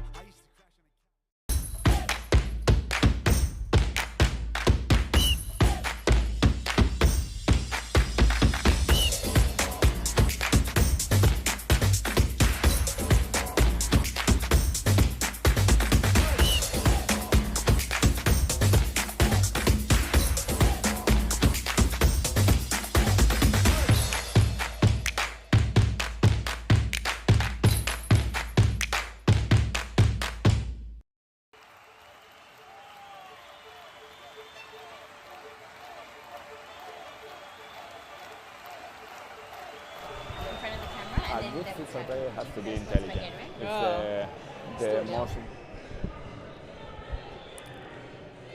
I'm here with Elizabeth Eyre and Romy Heasley from Fitzroy, sipping their blue Gatorade. Quite a refreshment after the game that you just had. Yeah, pretty much. Needed that. Needed it. Now, your return, Romy, you've had so many good wins, and especially this one. Does it kind of feel special, especially playing with Liz Eyre and Beck Saber? Yeah, of course. It's good to be back. Had a little time away, had a couple little injuries and stuff, but it was really good to come back, see the girls and everyone did really well. So it was good. Now, Liz, you must have the most assist in the season. Those throws are so lethal. How many times do you think per game that you've kind of throw that and kind of hits the mark? I reckon I want to say like 6 throws a game. If they counted all my throws and hit own goals, I would have been top goal scorer. I'm telling you right now. I'm not lying.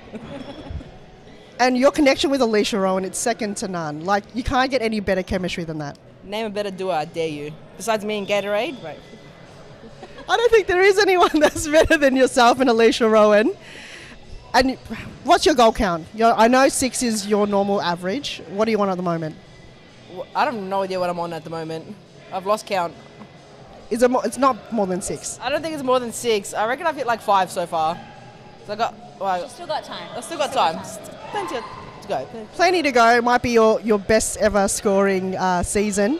I'm going to talk about you players that's come in, your youngsters. Steph Vonya, what a game. And that goal today too was so terrific. Little girls, our little kids, they're starting to come out of the shells from the start of the season to what they are now.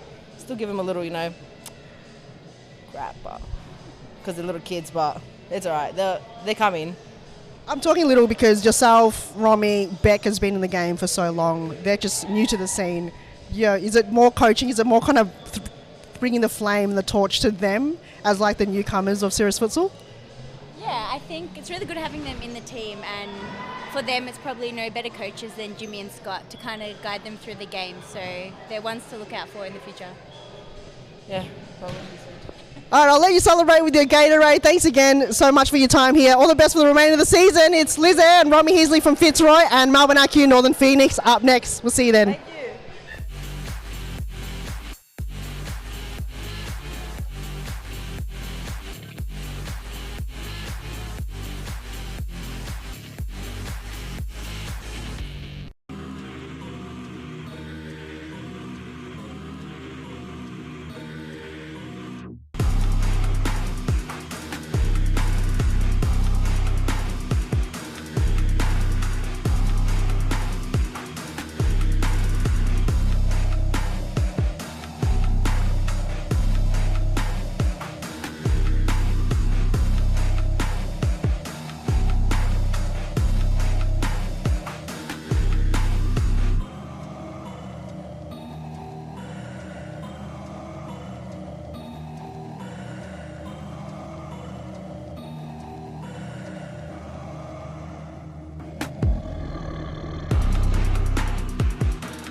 with low self-esteem.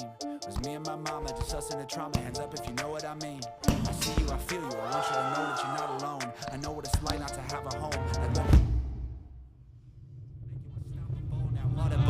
Feel like I live in the end zone. I'm the one leading the drives. I'm riding around in a Benzo. Red I'm in charge of my own fate. Left the excuses behind. Now I'm the illest violinist alive. I took the pain and I thrive, but look at me now.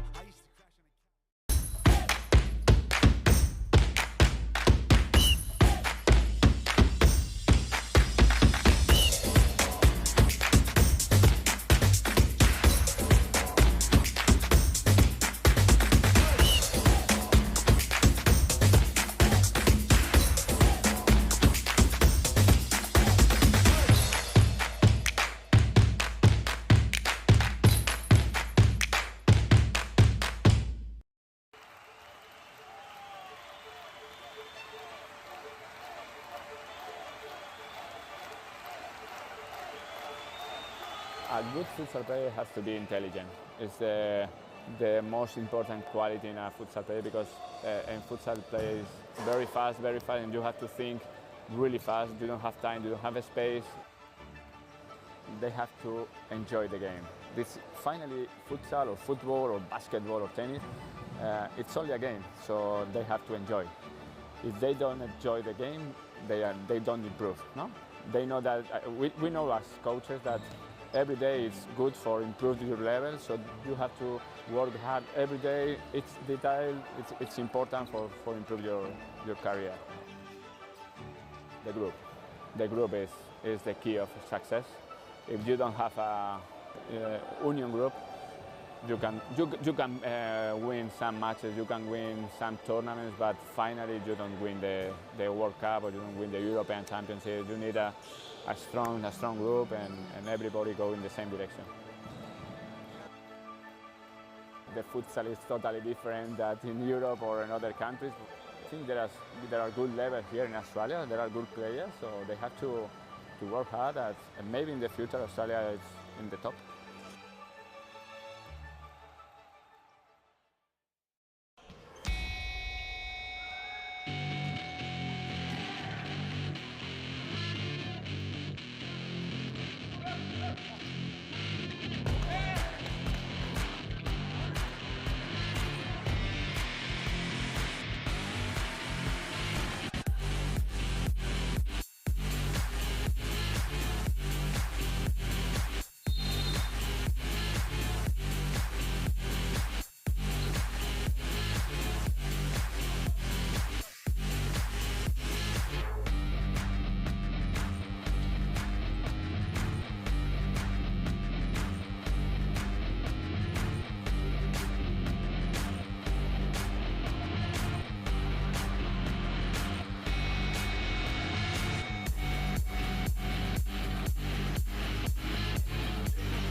A highly anticipated game here in round 11. It is Melbourne Acu up against Northern Phoenix for the Acu Kit Derby. Han Solo and joining me, Josh Fusco. Josh, surely this game is game of the round.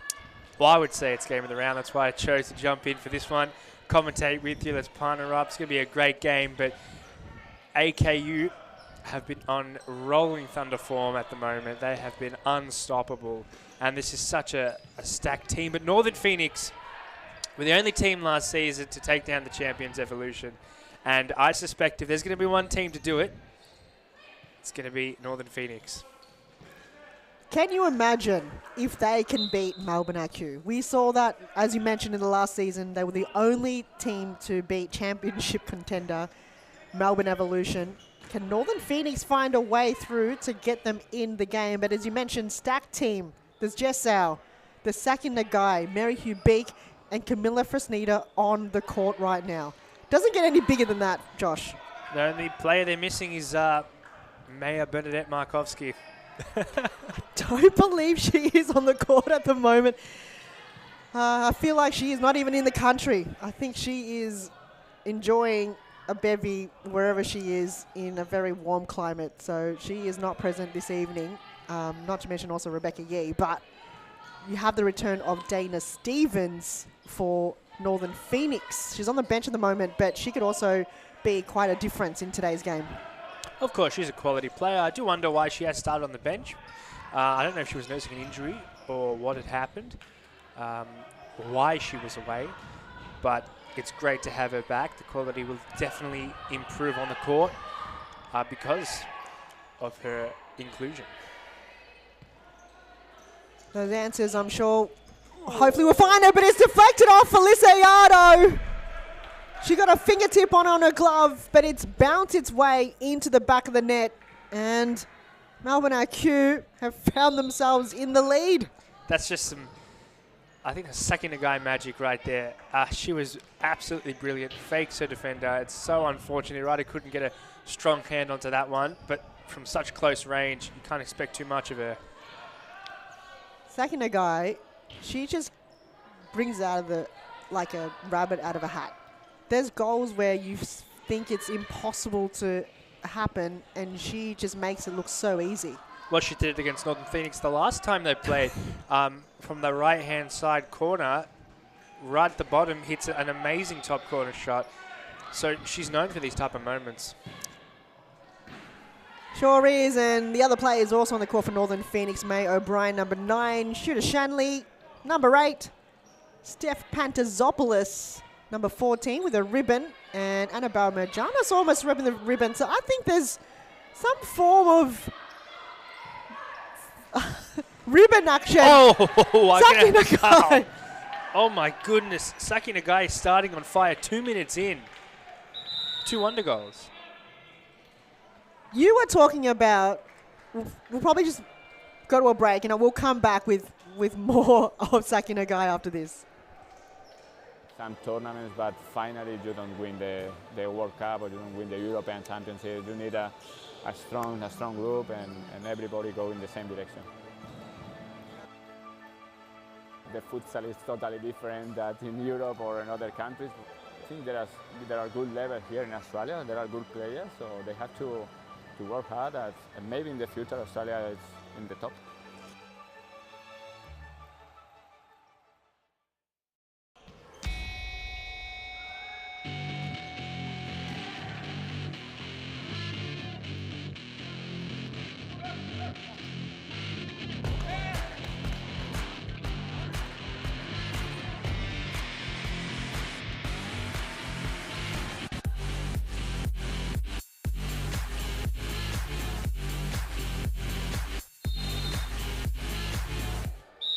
Two back-to-back unanswered goals for Sakina Guy for Melbourne IQ have really shaped this game up, and she's attempting her third. Josh Fusco with Han Solo here. Josh, you mentioned she scored a goal in a similar fashion on the left side. She did it again. Yeah, absolutely. Sorry, that defensive display there from Northern Phoenix, absolutely great. If Sakina Guy is having one of those days, this could get ugly. Not because of anything Northern Phoenix could do, but simply because she's putting the ball in the top corner. She's scoring wonder goals. There's nothing you can really do about it. And you've got to feel for Arada for copying that second one. Really a perfectly placed shot, and it's a third. Camilla Fresneda just looked up and went, you know what, I might go for it. Hit it in a pace that will make it very tricky for Iardo to get to. And her positioning of her palm veered inside the goal. So that's a little bit of a goalkeeper error where Fresneda just hit it with a bit of pace and a bit of curl on it. And with the luck that's on Aku's side at the moment, I feel like that might be the story of this game. Well, it was vital that Northern Phoenix came out strong and didn't concede early, and that hasn't happened. It is a 3-0 deficit at the moment. It's still definitely not out of their hands yet. They still can fight. They can still win this game. It's just going to be a little bit more difficult.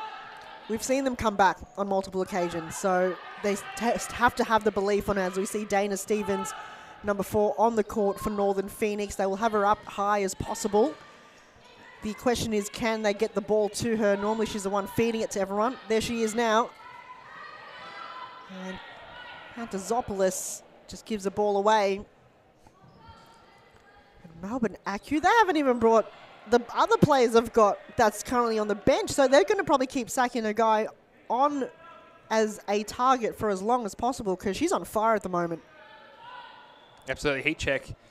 She has to keep going for more shots till she misses. You said on any given day, especially on games like this, when she is on fire, there's nothing stopping her. When she gets her head in the game, there's just a one-way train, and it's all sacking a guy. So if any possession she's got at the moment, she will punish. So if I were Northern Phoenix, I would keep a very close eye on her. For Sneeder, headers it towards Nagai. She'll take a shot. Save there by Yardo. That's going to boost your confidence there, as we see Andrea Faneka on the court for Northern Phoenix, recruited for this season. Previous Preston and Amazon player. So everyone on the court right now can score, so they have to utilize these players right now, Northern Phoenix. Fanica. Stevens getting sandwiched between Jessau and Saki Nagai. And eventually he's going to be out of bounds. So this looks a lot more what Northern Phoenix wants, is just to keep possession and not give the ball away. Josh, is there any way back, you feel? Yeah, of course. Game's just started. They could score 3 goals. But obviously they are the underdogs in this situation. They're coming up against not just a great squad, a squad that most people are tipping for the title. If they're going to win this game, they're going to need a little bit of luck, and they're going to need to have to beat Rebecca Yeet. She has not been challenged at all in the first 8 minutes of the game, where Iado have got more of the action. The ball has spent majority of the time in Northern Phoenix's defensive half, more in their attacking. They've just got to find a way to get that ball moving forward as Sakina guys on the move again. Big save there from Alyssa Yardo. Veered it out, but it's still in play for Acu. Another save there by Yardo. They have to track Saki Nagai or else.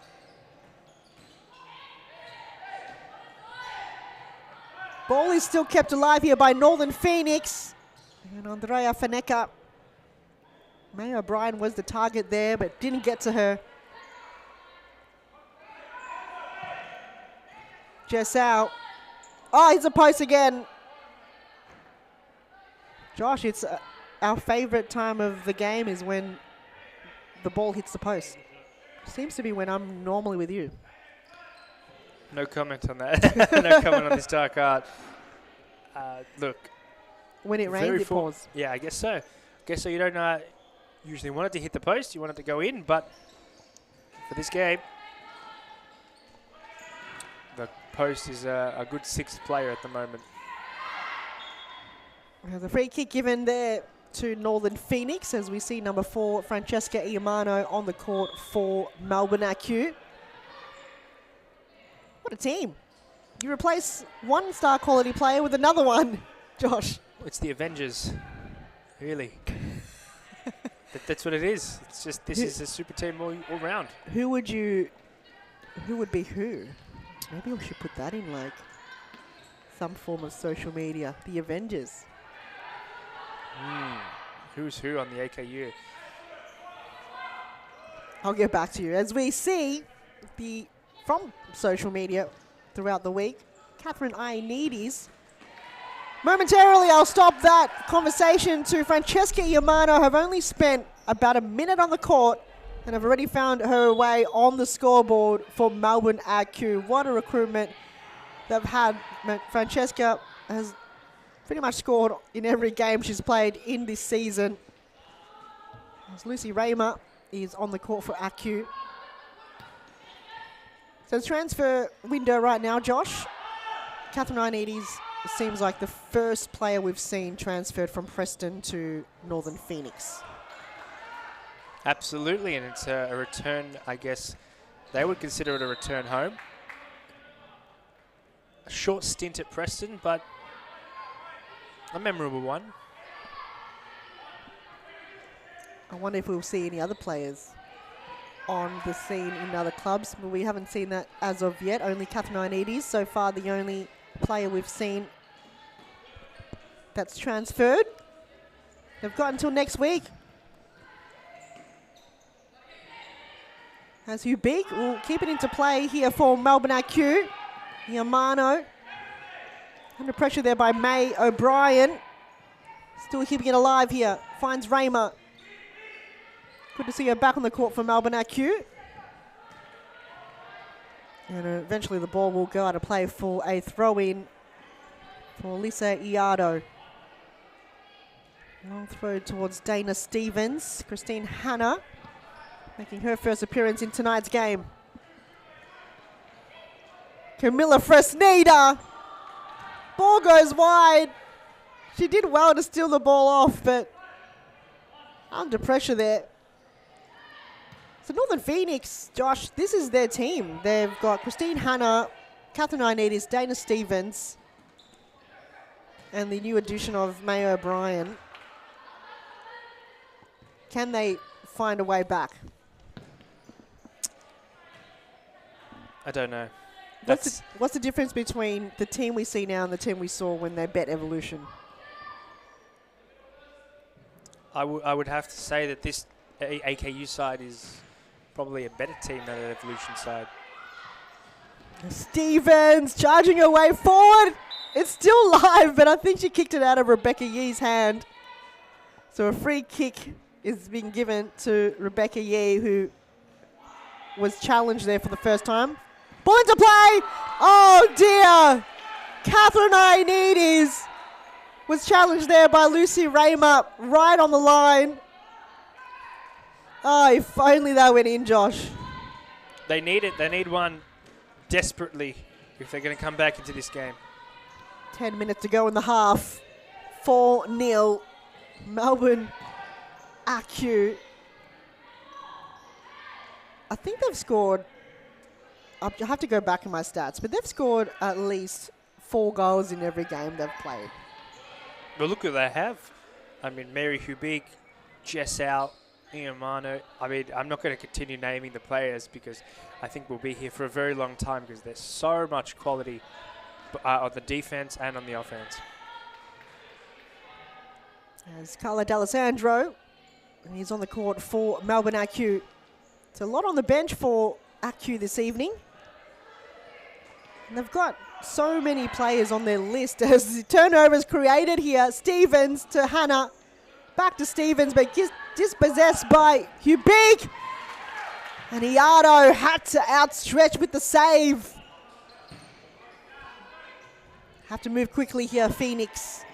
O'Brien couldn't keep hold of her, but Dana Stevens just brings the physicality to the game. Can the returning ball's there? And Rebecca Yee, I would say, have made her first save in tonight's game. It was more promising signs from Northern Phoenix there. Dana Stevens working well in with Kat Ioannidis in the corner, made the play. It's a great save from Rebecca Yee, but if we see more than that, then perhaps they can come back into this game. Ioannidis playing with Phoenix again, but the ball returns back to Lucy Raymer.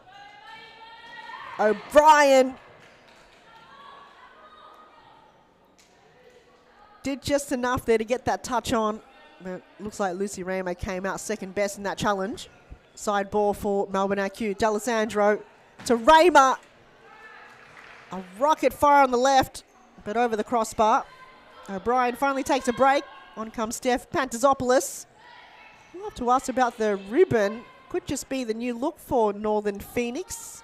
Majority of the players just repping it. I think the only players that aren't is Shanley, Stevens and Faneka.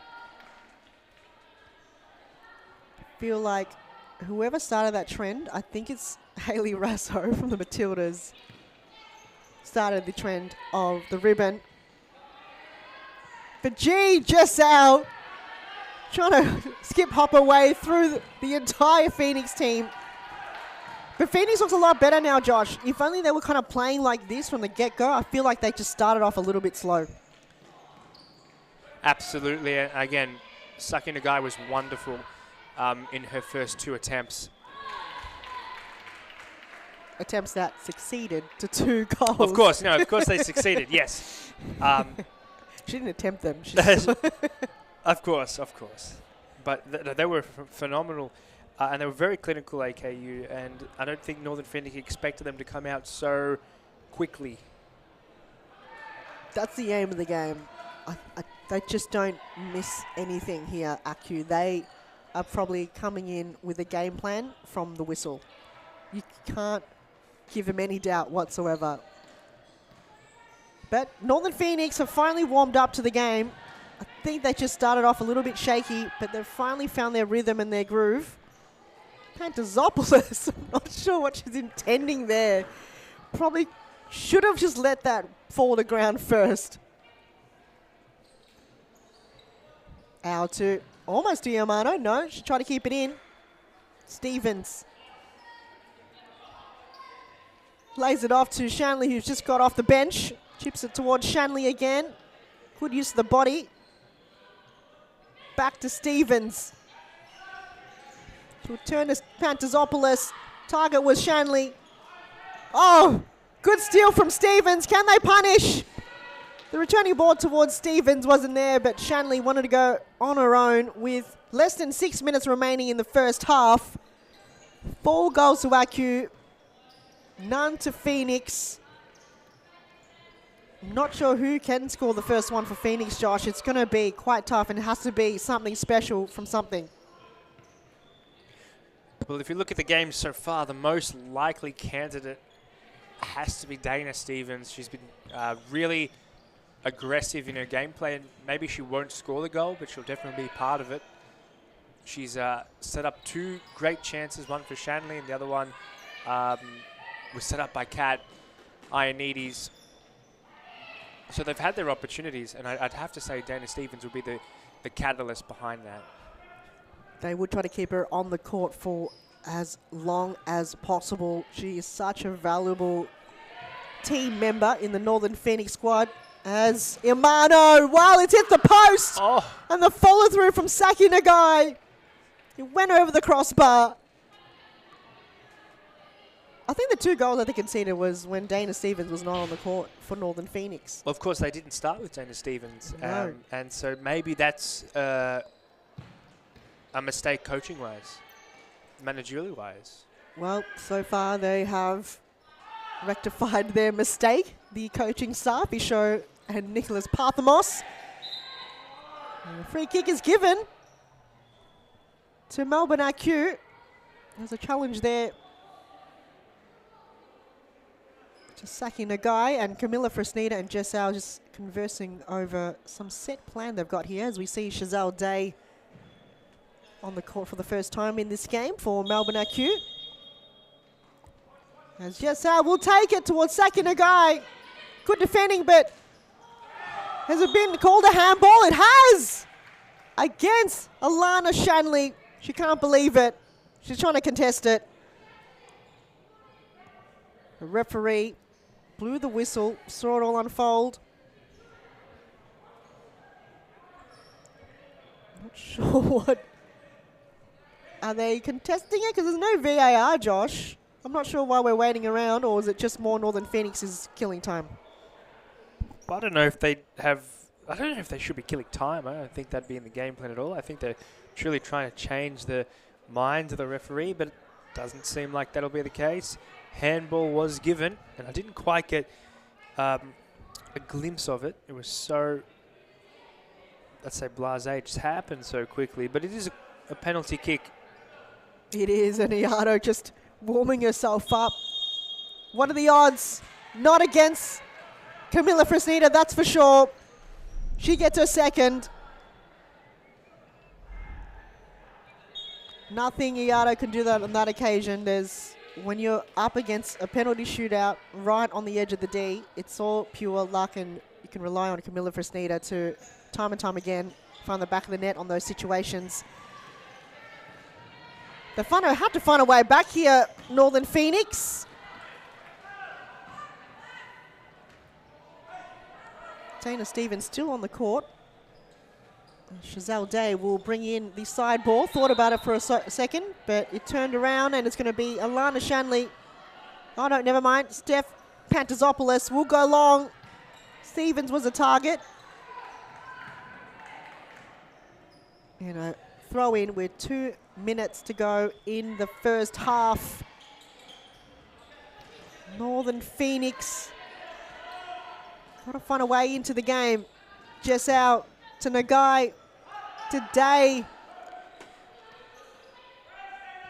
for Sneeder, to Saki Nagai. That looks better, but Aku got numbers back. Shanley looking for Stevens.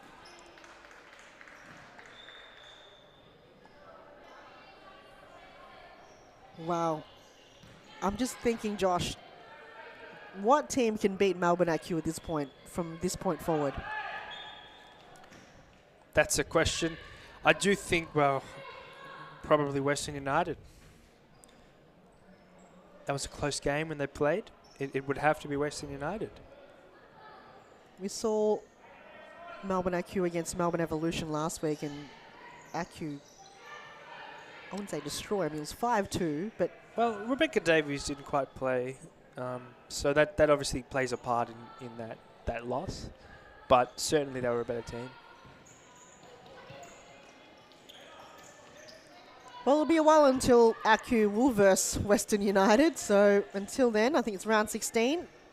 I don't see with the fixtures that's coming up for Melbourne IQ that any of these teams can beat them. They've got a bye next week, and then it's Carlton, 1-0,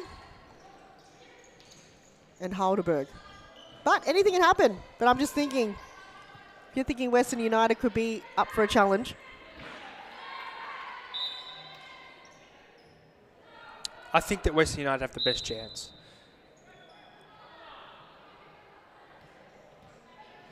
They don't concede a lot of goals, that's for sure, Western United. And with the addition of Clarissa Allerton,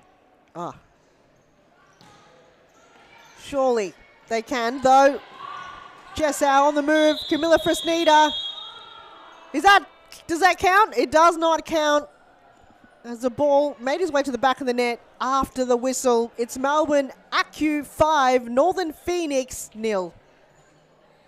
The illest violinist alive. I took the pain and I thrive, but look at me now.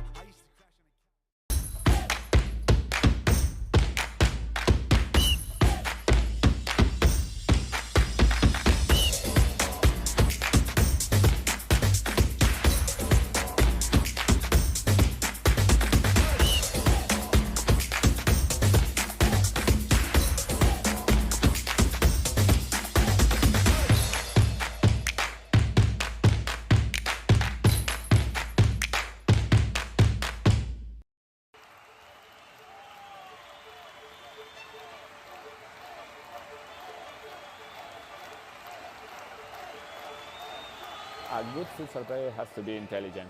It's the most important quality in a futsal player, because in futsal play is very fast, and you have to think really fast. You don't have time, you don't have a space. They have to enjoy the game. This finally, futsal or football or basketball or tennis, it's only a game, so they have to enjoy. If they don't enjoy the game, they don't improve. No, they know that. We know as coaches that every day is good for improving your level, so you have to work hard every day. It's detail, it's important for improve your career. The group is the key of success. If you don't have a union group, you can win some matches, you can win some tournaments, but finally you don't win the World Cup or you don't win the European Championship. You need a strong group and everybody go in the same direction. The futsal is totally different than in Europe or in other countries. I think there are good levels here in Australia. There are good players, so they have to work hard. And maybe in the future Australia is in the top.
Second half underway. Melbourne IQ scoring 5 goals in the first half, and they were almost about to score their 6th in the opening seconds of the half. You're here with Han Solo and Josh Fusco. Josh. That's right. Is this the story that we probably would have seen from the get-go, that Melbourne IQ will be up 5 goals? No way. I did not expect 5 goals. I thought they were favourites. Slight favourites, but 5 goals is no way. Well, we didn't know that Saki Nagaya was going to score 2 back-to-back goals in 3 minutes of the opening of the game. That set it off. If it wasn't for that and Northern Phoenix was able to kind of hold it like they did in the second part of the first half, it would have been a different story. Absolutely, and I think that really took a bit of the spirit out of Northern Phoenix straight away as that game slipped away from them early on. But again, nothing is over in futsal. There's still plenty of time, but they're going to have to act now. I feel like if they weren't able to find a goal in the first half, they possibly couldn't find one in the second, but we've seen them come back from games like this before, so it's more, can they get behind themselves and find a way through? As Melbourne IQ, the only loss that they had was from round 1, the first ever game of the season against Melbourne Evolution. I think it was 3-1. Since then, they have been unstoppable. I don't see any other team that will kind of challenge them in that way again after we saw their performance against Melbourne Evolution. Yeah, absolutely. I think that's a valid point. But, again, the goal for Northern Phoenix now is simply to win this second half. That's what they have to do. If they can win this second half, then that's a victory in and of itself. It's little wins. As long as you try not to concede any goals, that's obviously very challenging, especially if you have every single player that can score from absolutely anywhere on the court right now. If you were to get any attacking players and potential golden boots, it's everyone. You've got Mary Beek, Saki Nagai, Camilla Fresneda, and then Lucy Raymer, we know can score goals. I think this is the game plan of Melbourne IQ, is just get the best goal scorers in the competition. Offense, I guess, is the goal. You got to score goals to win games, essentially. There are 65 goals in 11 rounds. It seems like Majanos is coming out with an injury, limping off the court. I didn't really see exactly what happened. I might have to see if I can go back and see the exact collision. I think it was an awkward fall by Lucy Raymer. She kind of just fell on her body and could have been something that buckled. Because there wasn't too much in it, that challenge. Even Lucy was a little bit confused of how she kind of hit the deck that hard. So it could have just been that she's just had an awkward fall. Plays resume. Nagai. Under pressure there by O'Brien. Did well to steal it off her. But the connection, she had Kat Ioannidis and Dana Stevens to her left centrally. But didn't utilize any of those players. I feel it's just using your intelligence, as we have heard it time and time again, in the commercial breaks. You have to be smart when it comes to those type of plays. You can't go it alone if you got two players almost wide open to use, and and then you miss. That's at the end of the day, that's where Aku's on in front. They utilize the ball a lot better. They find a way. If they can't find a player that's in a good location, they'll find another avenue. Where Northern Phoenix, I feel, just any chance they get, they'll just have to. They're playing on, I wouldn't say defensive mode, Josh. They're kind of reacting to what's in front of them. Well, it's definitely been a better beginning to the second half, without a shadow of a doubt. Well, they got Dana Stevens, Kat Ioannidis, May O'Brien, and Andrea Faneca on the court. So that's the difference, is you got players that will just hold the ball and are great at being defenders and then focusing on the counter-attacks. We know how they, like, especially May O'Brien, she's been able to dispossess the ball from Melbourne IQ, and that's been the difference. She's been a great addition, absolutely. Dana Stevens has been kept relatively quiet, though. She'll want to get back into her regular form.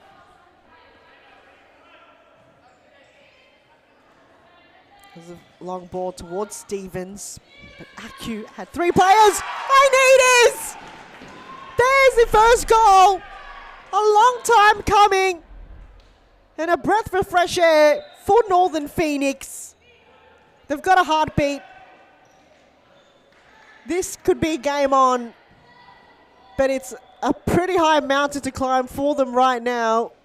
Can they achieve the impossible? Josh, that came from nowhere. I did not expect that. Well, that's sort of a fairy tale beginning for Ioannidis' return to Northern Phoenix. Getting on the score sheet might just be able to pump some life into this squad. For Preston, she didn't kind of shine too much because Preston's already got players that, sometimes you get overlooked. But she's returning back to the game, and she's got to prove herself on the squad, saying, I've returned back to Phoenix. I've got to make sure that I'm making an impact. And that's exactly how you do it, is score the impossible. And with 17 minutes to go, Josh, will we see more? I want to see more, especially from Kat. I think that we might see more than that, really. I think that Northern Phoenix have the potential to score 2 goals in this half, 2 more goals at the minimum. D'Alessandro battles away past Pantazopoulos. As they're going to win the side ball on the far end of the court. 16 minutes 40 to go in the game. And with the arrival of Joe, the commissioner, I don't know how or where he came from. He came limping to fix the scoreboard. Only Joe can fix the scoreboard that's on the arena right now. So the spectators and the players can finally see the scoreboard. And how much time is left? Josh, there's only one man that can do it, and that's Joe. He's the guy. He's the man. Maybe one less hamstring now. Oh, no. Camera just went black. Again. That is your worst nightmare, Josh, right? Oh, it gives me heart palpitations. Might have to leave in a second and try and attend to that. Well, let's hope that you don't have to. Dana Stevens. As Lucy Raymer, she has been in so many collisions tonight. She's spent a lot of time on the ground. Definitely after her. But Dana, if you get out-muscled by Dana, I feel like you come out as second best. She is built by muscle. So solid. We should get more players that plays rugby into futsal, because you are just unbreakable. How do we get those players, Josh? Well, I don't know about getting those players consistently. I think they kind of found her on the Social League court, so maybe just lurk around the Social League court and you might get lucky. It's a lottery pick. She's a very talented player, and there's not many like her. She's the one and only. She's kind of the first of her kind. We've had a lot of AFL players, and vice versa, but I don't think we've ever had anyone that's played rugby. Maybe because we live in Melbourne and it's very hard to find rugby players. I think that's it. I mean, rugby really is a sport more for New South Wales and Queensland. That's a handball. Finally got caught, a bit of a late one. It took the entire Melbourne ACU team to call it out, but it's been quite a few of those. We saw that before from Alana Shanley. A handball in front of goal, and Camilla Fresneda took the free kick, which is a penalty. Though, you have to give credit to Northern Phoenix. They have not conceded in the second half, but they scored one. If only they were playing like this in the first half, things would probably be a little bit different. Shanley to Stevens in front of goal! Oh. How did that deflect out of bounds? There must be some magic force field. Stevens. I think on a good day, she would have hit that hard or harder. Probably too hard. That's probably why it veered itself out. But Rebecca Yee saves the day again. As they're on the move, Yamano looking for some options. Decides to go with Jess out. Hugh Beak back heels it. Too much behind it. Northern Phoenix. No, there's not too much time left. They know now because the scoreboard is up, but there's 13 minutes. They have to score 4 to equalise and 5 to be in the lead. And they also, in the meantime, can't concede. This is crunch time now, Josh. Well, they'll need to act quickly. Really, in the next 3 or 4 minutes, another goal is necessary. Vital to keep themselves alive in this game. But at the moment, they are winning the second half. And that's a positive. It is. Shanley. She just elbowed her way out. And gets rewarded. Dana Stevens. She's found the back of the net. And it was all from Alana Shanley. Out muscling Mary Hubeek to win the ball and eventually finds a foot of Dana Stevens. It's 5-2. Northern Phoenix have scored 2 goals in the second half. Oh, it's the out-muscling again from Dana Stevens, but it couldn't find Alana Shanley. Wow, we've got a game on our hands here, Josh. Very close to being a game, and definitely Northern Phoenix will get a boost from that. They started off slow. It affected them in the first half. These 2 goals have changed the attitude, and it has changed the way they look at this game. They can totally come back into it. Just change the mindset, it's the can-do attitude where, in the first half it was, I think we've lost it, but so far they've just worked so hard to not concede. There's a free kick given. I think it has. I think it might be a penalty. Or is there a call for a penalty? It's a yellow card. It's a free kick. Definitely a foul, right? Definitely a foul, but it's a free kick, so they've able to get a wall in it, Northern Phoenix. It's becoming a very physical battle. This is what... Well, that a physical battle will suit Northern Phoenix more than it will AKU. Absolutely, and we'll talk more about it after the timeout break. We'll see you soon.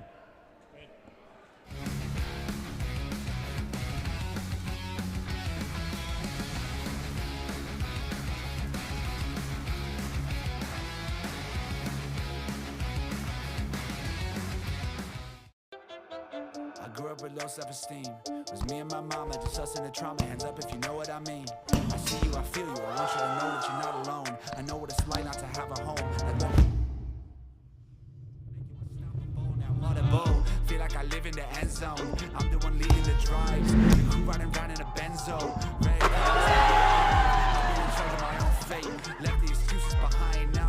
illest violinist alive. I took the pain and I thrive, but look at me now.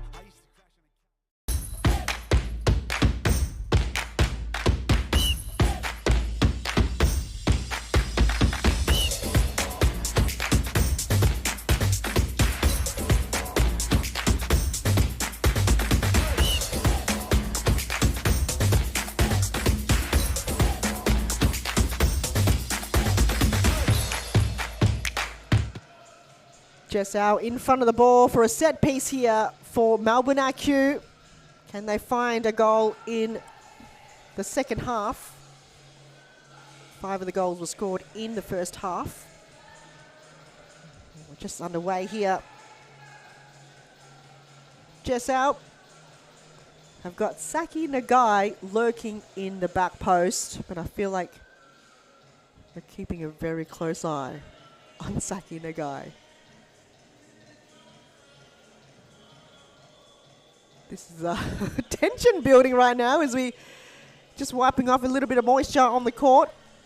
Referees have to go into the change rooms to find some towels. I don't know where the froth mop has disappeared to. Here we go. Ow! Goes long towards Lucy Raymer, but too much mustard behind the ball. Josh, any news of where the froth mop have disappeared to, or is it retired? Must be a froth mop thief somewhere. I don't know where where they've gone, but they've been retired. Back into the towel, which is a shame. I quite enjoy the froth mop. Yeah, but the towel's kind of a retro look. Gotta get on your hands and knees to kind of wipe the sweat off. That was an opportunity there for Melbourne IQ to kind of close the game off. 10 minutes, not impossible, but the way Phoenix is going, we've seen the comeback happen with a similar time frame. 10 minutes, 3 goals to be in the lead. Not bad. Or to equalise and then 4 goals to be in the lead. Not impossible, but very hard. Now I've forgotten what we were talking about before the break, Josh. Ice cream? Probably. Like ice cream flavours? Probably. Oh. Nah, it's gone out of my mind now. That's a bummer. It won't come back. As Hannah leaps into the air, but it's still a Melbourne IQ ball. Raymer will find the guy. Gets tackled, but a free kick given again. They're Wow. Really delayed on that call. Very delayed. If you're going to see it and you're going to call it. And they've gone for a team warning. They have. Wow. Well, Nicholas Parthamos Anisha was very vocal against that call. I would be too, though. How many fouls are on? Only 3. Fresneda looks to find something there. Hannah got a foot on it, did just enough. The counter-attack is on for Phoenix. Hannah, can she cut it in? And a save in the near post by Rebecca Yee. I just feel Phoenix, they're bringing the physicality to the game, but they might just have to be a little bit careful coming into the challenges because the calls aren't going their way. So probably just a little bit cautious here. Nagai, oh! Gee, Shanley, she's out for blood. She's going to go on the bench and cool herself off. Josh, I don't know what it looked like on your vision, but Shanley just bolted her way towards Nagai. Oh, ball. Wow. You know something's up when Shanley just goes for challenges like that. Must be in the game plan, maybe to irritate AKU, trying to rack up some fouls. Ooh. Raymer has been targeted this game, though. I don't think it's intentional. I just feel because it's so hard to get the ball off her because she's such a physical nature, they've just been attacking her harder. Where you've got Jess Au and Camilla Fresneda, they tend to release the ball before anyone can really get to them. And it's harder to tackle them. Where Lucy Raymer, she holds a little bit too long, and by the time she does, they're out to get her. But she's drawn in a free kick. She'll go at it alone. And Northern Phoenix, that's the third free kick that they have not conceded a goal over. So this half has really worked well for them. They've got so many free kicks against them, but they've managed to deny ACU a goal. So 4 minutes have gone past since I have said about the impossible. Dana Stevens looking for the third. They're on 5 fouls now, Northern Phoenix. The next one will cost them. But they're keeping themselves in the game here, Northern Phoenix. Dana Stevens! Oh my goodness. An absolute gun. She's returned back to serious futsal after being away. And what a welcome back we've seen. And she's impacted the game like never before. You can't go past Dana Stevens as being a valuable player. When she's on the squad list for Northern Phoenix, they play an entire different game, Northern Phoenix. As they go at it again, but Camilla Fresneda will stop in her tracks. And again, I bring to this, this is a 3-0 winning second half. A lot of the Phoenix have been wonderful. Camera person sleeping. Going to have to deal with that later. I'm joking. This game is so on, 5 minutes. Northern Phoenix could do the impossible. Maybe not. Oh! Alyssa Iardo probably would have almost let that in the first half, which did something in the first goal that Saki Nagai, scored. But she's positioned herself a lot better. Strong hand. It's the strong hands that she's kind of overcome the mistakes she did in the first half, and she's rectified it because there's a lot of goals that were touched by her palm and went in. She's got stronger palms, and the defense of Northern Phoenix looks a lot better. What a turnaround, Josh. It's been one of the great games, and I'm sure everyone's hoping for a fairy tale ending. The question is, can that occur? 4.5 minutes will tell, but Jess Au will upset the fairy tale ending. They've finally found one in the second half by Jess Au. She's pumped. She's got to get a team pumped. It's been a long time coming since the first half. 4 minutes 20 to go. Just making that mountain a little bit higher for Northern Phoenix to climb. Bit of a commentator's curse there, Josh. Well, it was a mistake from Dana Stevens, and Jess Au, that was really intelligent play to sneak up there, steal the ball, and that's why she's one of the best players in the league. 3 minutes 50 to go. We said they needed to react. They did. Oh! What a save. Dana Stevens! She was falling to the ground while she was taking that shot too. And Rebecca Yee, one of the biggest saves we've seen. She's got the height, she's got the long arms. I just, for any keeper, or if you want to become a keeper, if you're tall with long arms, with a wingspan, that's, half the job done for you. Long limbs. Josh? I don't know anything about long limbs, I guess. As Day passes it on to Hubik. Under pressure there by Merjanos. I think her armband's about to fall off. Stevens will try to hold it. We'll go against Jess Au. Back to Stevens. The ball is deep into their defense. Day will mop it up. She lays it off to Fresneda, and Jess Au's got a bit of time here. Finds the other number 77, Hubik. But getting out-muscled by Dana Stevens again. 2 minutes 40 to go. It's 6-3. Northern Phoenix was it 5-0 coming into the half? Yeah, 5-0. They've scored 3 and only conceded 1. So in technical terms, they're up.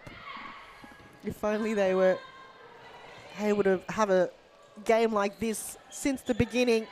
Stevens! Straight straight into the backside of Camilla Fresneda, though. Oh, that's going to hurt. Wow. Dana Stevens is turning it up. Really trying to carry this team. Pantazopoulos looking to thunderbolt it towards the goal as well.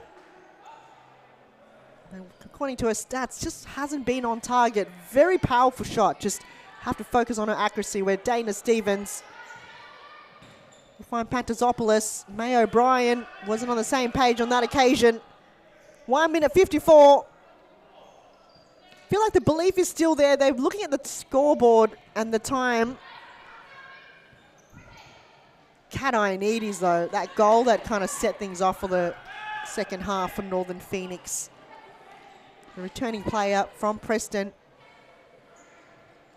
Keeping it alive here, D'Alessandro to Al. Back to D'Alessandro. Hubig to Fresneda. The high press, it seems to be working here. The game faces that is on every single player right now.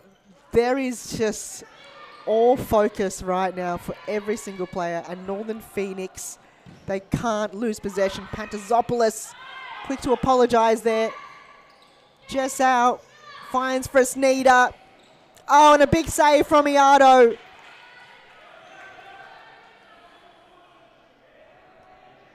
Wow, Josh. We're hoping for some big comeback, but kudos to Northern Phoenix. They've applied that pressure and it seems to be working for them. Well, there's not long left to go. If they're going to expel their energy, it'll have to be now. And one more goal will make this a little bit, not sweeter, but less bitter. They're probably doing a lot better than what the Melbourne Evolution was doing this time last week. So, you know, if you can challenge teams like this, you can go anywhere. And if only they have this mentality in every game that they play, as Hubig will line up. They were defeated by Fitzroy last week. Very close game. So most of their games isn't like a big loss. But against Western United, where they weren't able to score, I think that's because Dana Stevens wasn't into play. There she is now on the ball. Can she cut it in? She'll find May O'Brien. Just goes over the crossbar. 42 seconds to go. Melbourne IQ was able to be in the lead by 5 goals coming into the second half. Northern Phoenix have scored 3. Josh. What a game. Still probably the game of the night. We have one more coming up, and I think that's Western United take on Heidelberg, so that'll be a very interesting game to cap off round 11. Very interesting. Those two teams last time versus each other, it was 1-0, and that was their only goal was from Layla Abdulatif. So I'm hoping for a very similar affair for the final game. That will be a close one as well. Ah, Pantazopoulos did just enough, but 13 seconds to go. Have to give credit to Northern Phoenix, have brought the game and made it alive. Dana Stevens throws the ball like she would normally on a rugby field. I haven't seen anyone throw it like that in forever. Enna, like rugby throw, Josh. Can you execute it? Nope. Absolutely not. Can't even throw the ball. Good to know as we count down. 6 seconds to go. Last passage of play. Didn't go in though. D'Alessandro gets second by the cherry. And that's the final whistle. What a game. Very entertaining, high octane. A very physical battle, but in the end, Melbourne IQ hold the lead. They win 6-3 against Northern Phoenix. A player of the match interview coming right after this, and stick around for the last game. Heidelberg United up against Western United.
Like Coyote Ugly style.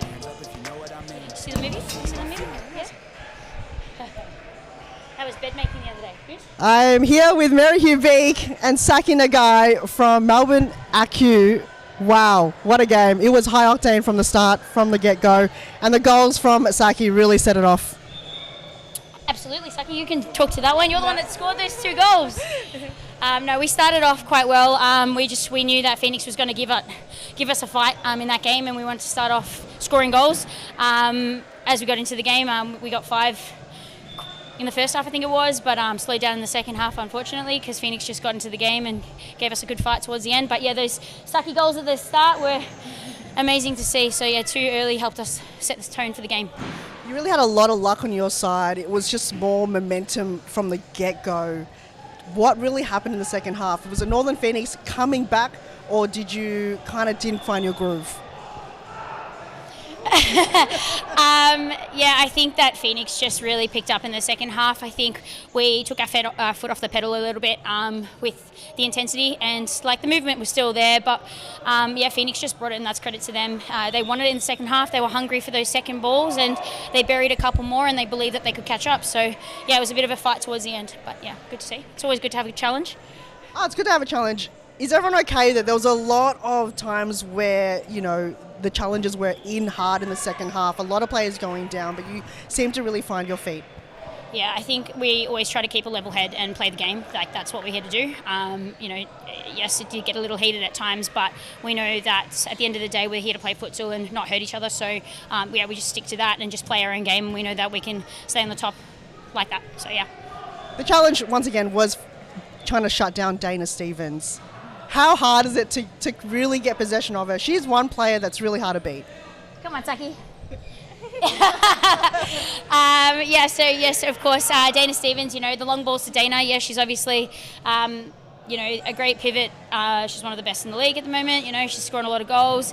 So yeah, I guess the message was to get in front and kind of get behind her as well and tag team a little bit. Make sure she just can't do a notorious little turn and score. So we shut her out in the first half and most of the second half. So it was good to see, and yeah, played in our favour.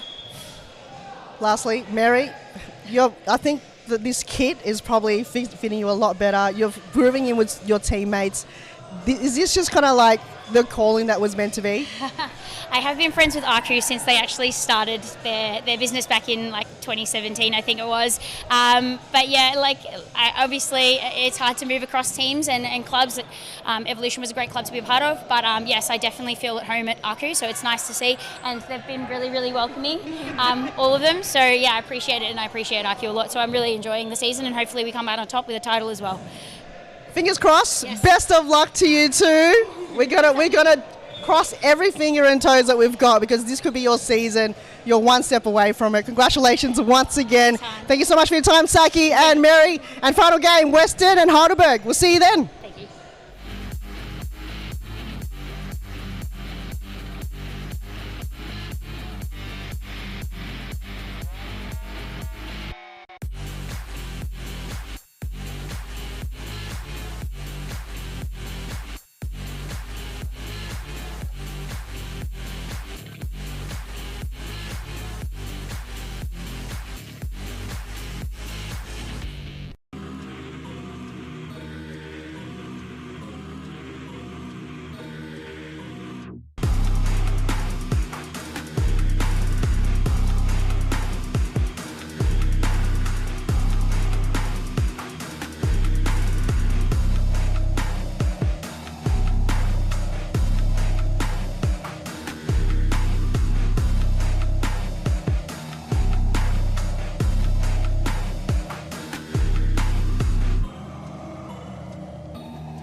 I grew up with low self-esteem. It was me and my mama, just us in the trauma. Hands up if you know what I mean. I see you, I feel you. I want you to know that you're not alone. I know what it's like not to have a home.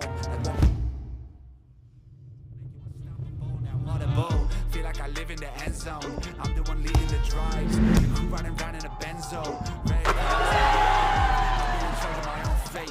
Left the excuses behind. Now I'm the illest violinist alive. I took the pain and I thrive, but look at me now.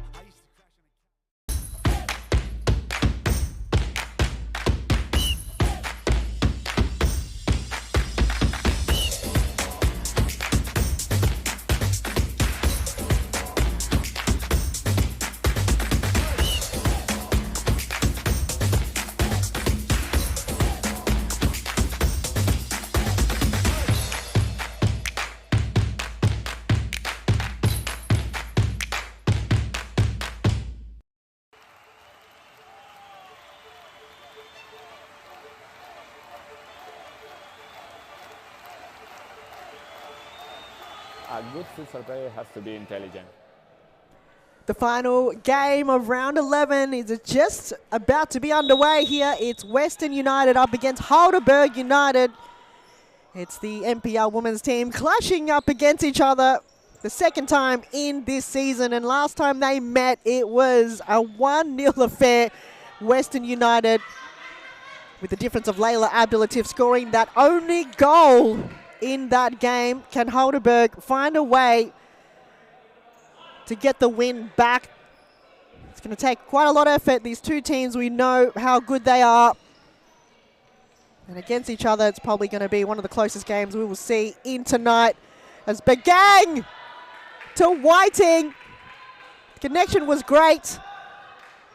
As Heidelberg, they're in the bright yellow kits, kicking from right to left of your screen, and Western United in the green and black, kicking from left to right. Will take you down the lineups for you, as the game is going at quick succession at the moment. So on the ball now, number 10, Layla Abdulatif. She'll find her teammate, 21, Clarissa Allerton. Balkis Waljaran reps number 17. And Amanda Oraha is number 9, and in goals in the red this evening, Lara Al-Hayek. And they're led by Elias Parthamos. And I'll call those off the bench when they come on. And for Heidelberg United, number 23, the Fish, King George Whiting. Here's Amy Whiting, number 17, Mariella Maz Begang. 43, Zana Duong. And number 2, Emily Tanaka. And in goals, the human headliner, number 1, Paige Daly. They're led by Costa. Oh my word! Paige Daly left that in. Balkis Waljaran. One of the easiest goals we'll ever see tonight. It hit the post and rolled its way into the back of the net. They're up by a goal. Just to kick things off. Must be another brain fade from Paige Daly. That is the second goal we've seen where she has just watched it go in. Something's got to work out there for the goalkeeper of Heidelberg United, because that can't allow those goals to go in. You can't even let that go in. At the end of the day, if it's rolled in, it counts, and Balkis has got her name on the scoreboard. Western United are up front. Tanaka. Oh, the response! Emily Tanaka composed in front of goal in the edge of the D. It's 1-1 in less than 3 minutes. What a response by Heidelberg United. It's going to be a very close game. In similar fashion, it was 1-0 FC against Preston. That didn't get any closer than what it was. It was just more Preston in the end was able to make the difference. Claudia Damasi was that difference, that spark they needed. But this could be a similar story. 1-1. Emily Tanaka, I would say the OG of Tanaka's playing in series futsal. We had Mebe Tanaka playing for Preston earlier on in this evening as they recruited Tanaka and Sawa Matsuro on their team. According to Claudia Damasi, it could just be a one-off appearance for them as Raha got a foot on it, did just enough as Kat Zelakidis, her first touch in the game and almost resulted in a goal. The captain, number 10, literally just came off the bench for 20 seconds and already potential goal contender. Heidelberg, I think Kat Zelakidis would be the difference tonight. Already receiving one red card in this season. I think she also received one last season when they played for Carlton. She's also playing in the Division 2 fixture. That was the round 1 was last Thursday. Round 2 is tomorrow evening. So every Thursday evening, Series Futsal Women's Division 2 played here in the Series Futsal Arena, and it is also live streamed as well. So Heidelberg United in that fixture, we got their first win against Carlton, 12-2.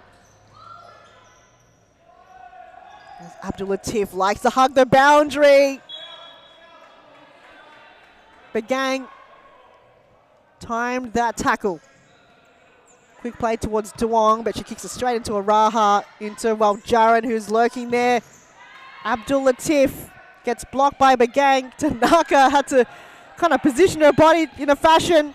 Tanaka wasn't able to get a possession on it. 17 minutes and a half remaining in this half. The final half of round 11, while Jaron couldn't hold possession. Duong got Salakidis on her right, eventually goes to her. But Allerton, playing against her former teammates, had Carlton, recruited by Western United in this season. I think the last season as well, could be mistaken. While Jaron, back to Allerton. Couldn't find the pass towards Araha. Begang, not sure if she was trying to get to Salakidis, even though Tanaka was on her left. And Begang, with the final desperation, kicks the ball into the ceiling. It's a side ball. They can reset it. Oh no, Michael Ciaris is picking up something and throwing it out of the way. Well, Jaron got Abdul Latif. Will opt to go to Araha. Too much mustard behind the ball.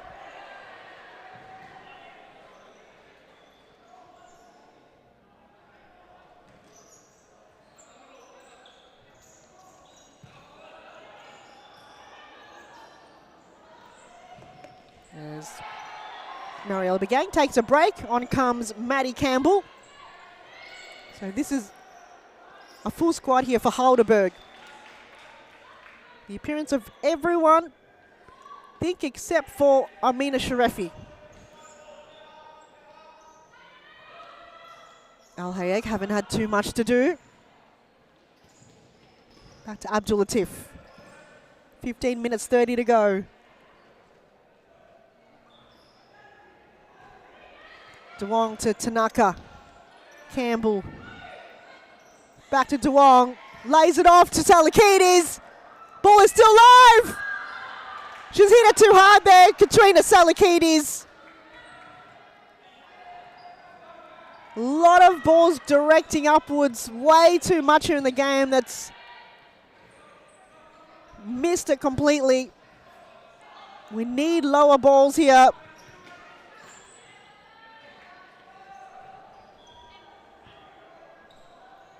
As number 6, Matea Cans, come off the bench for Western United.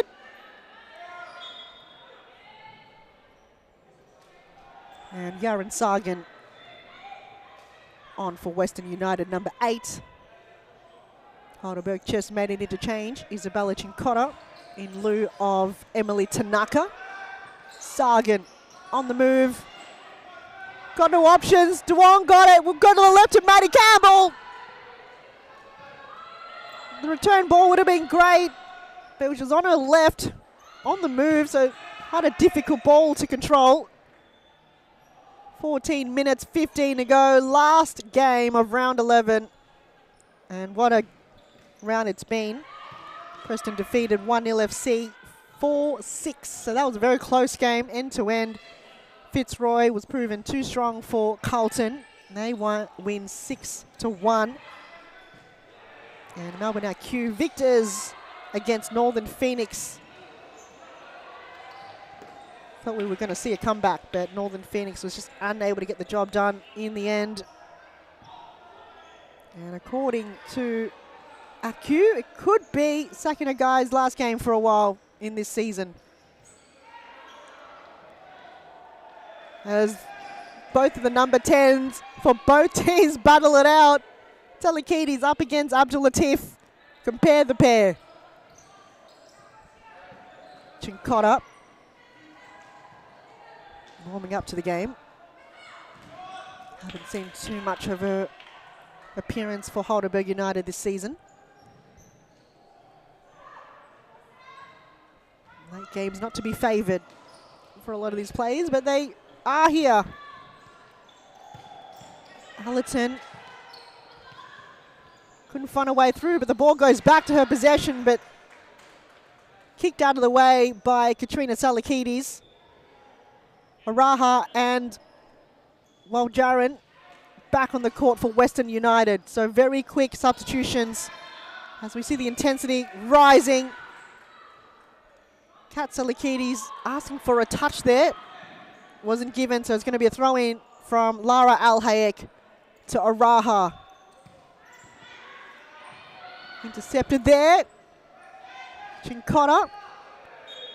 And Salakides just takes on cans. Don't think that was intentional. Just a little bit of an accidental. They'll build up the play again here, Western United. Sargent. Very close encounters.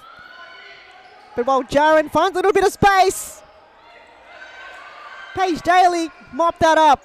Quick throw out to Campbell. She was unable to keep it in, so it's going to be a side ball for Western United right in front of the camera here. While Jaron, Cans on her left, decides to strike it anyway. Sargent got in the way.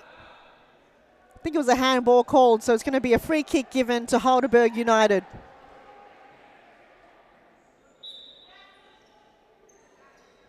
Daly to Begang. Looking for Chincotta. Back to Begang. Campbell. Looking for the turn. Wasn't able to pass her opponent. And Western United back into possession. Deep in their defensive half. Salakides trying to outmuscle her way through. In the end, Ada Sargent came from a bit of artillery. The physical battle is on. Game intensity is rising. A little bit of frustrations and a lot of free kicks given. Western United on 2 fouls and Heidelberg on 1. Salakides to Campbell. Good block there from Sargent. Campbell out muscling her way out. Chincotta to Campbell. And a big split save coming from Lara Al-Hayek. It's a corner kick for Heidelberg. Mariella Begang was trying to fake it, but was not successful. And Daly just had to kick it out of harm's way. Back to Waljaran. Araha to Ada Sargent. Western United normally a lot more sharp on those passes when you see them build up the play. But the connection, the chemistry just hasn't been on point. in this half so far. Chincotta turns. Was on target. Not too much behind it for Lara Al-Hayek. Got quite a strong headspace right now, Heidelberg United. They want to win the ball. As Madison Campbell, number 29 for Heidelberg, makes her first appearance of the game. Not confusing at all, number 36 is Maddie Campbell and number 29 is also Maddie Campbell. Are they related? I'm going to probably assume not. Here's Madison Campbell. She's got two players on her toes. We'll go back to Mariella Begang, asking for the 1-2. We'll get there. Mariella Begang. Oh! What a goal from Maddie Campbell. The angling is insane. Bring out your protector. I don't even know what you call it anymore, but that is probably would be, if you would count it, goal of the week. And with that, a timeout's been called. We'll take a break to unfold that goal, and we'll see you right after this.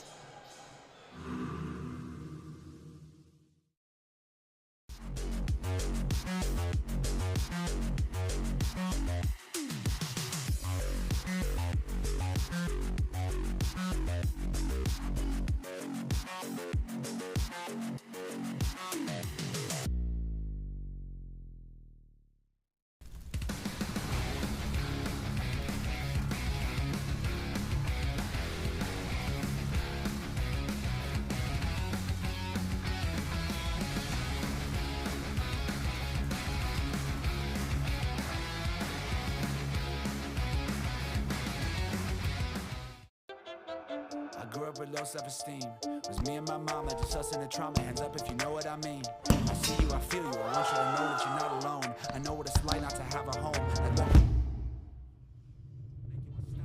Now what a bowl. Feel like I live in the end zone.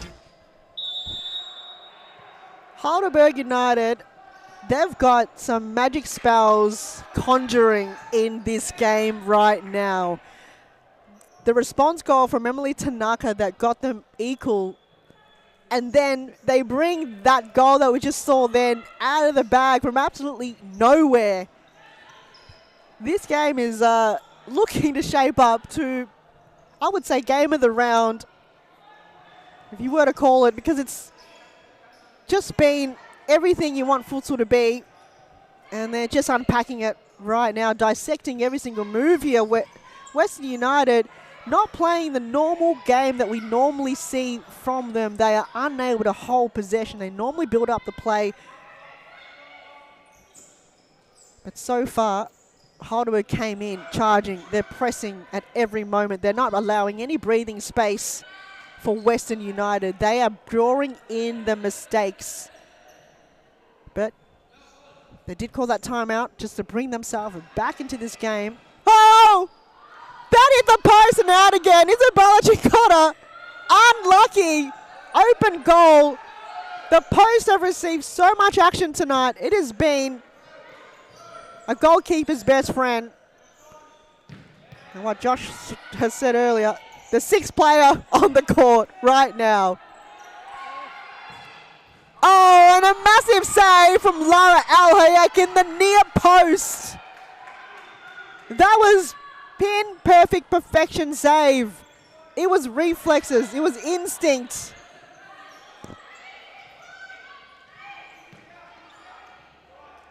You've just got to train and have so much game time to react in that manner.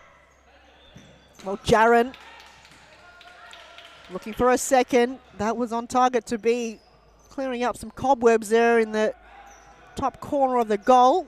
Paige Dahlia to outstretch herself. Abdul Latif low. Begang got a foot on it. 6 minutes to go in the half. Oh! Jeez. Abdul Latif. She's just making us not blink an eyelid whatsoever here. Those shots are powerful. As Amy Whiting is back on the court for Heidelberg United. We've got 4 on the bench this evening. Kind of need that with a high-intensity game like this. Abdul Latif will find Amanda Raha on the left. To Waljaran. Holding the ball momentarily for some options. Back to Araha. Finds a way on the left boot. And cleared away there by Amy Whiting. Heidelberg have done their homework this time round. Managed to shut down and angle their position of the defenders to block any of those passages through. They know that they're the left side, that sweet spot where Heidelberg likes to hit the ball, have managed to stop it. As Amy Whiting looked to also be a contender for goal of the week. Already had a contender in this game so far. Plenty of time to go. Salakidis finds Whiting. Not sure what her intention was on that occasion. Haven't seen too much of Emily Tanaka.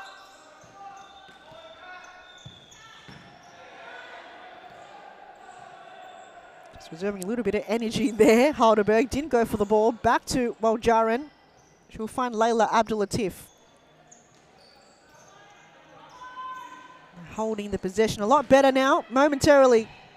And Amy Whiting hit the post. Ball is still alive. Chincotta have so many bites of the cherry. Wasn't able to get it on that time. Abdulatif, central. Still keeping it alive here, Layla Abdulatif. But she is being heckled by the other number 10, Katrina Salakidis. She's been MIA since her red card, but she's back in action, Salakidis. Chincotta runs into Waljaran. It's still a Heidelberg ball as Tanaka makes her way back on the court for Heidelberg. A very interesting game. High octane since the get-go. And Heidelberg seem to have more opportunities in front of goal. Western United now on the move. Abdulatif finds Sagan. Can they cut it in?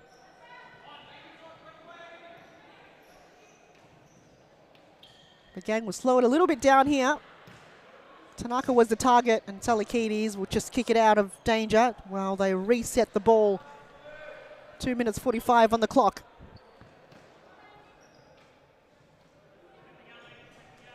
Heidelberg United. Big win last week, but can they find back-to-back wins? Been so close, only a goal or two in it in every game. They've only won 4. They want to make it their 5th win.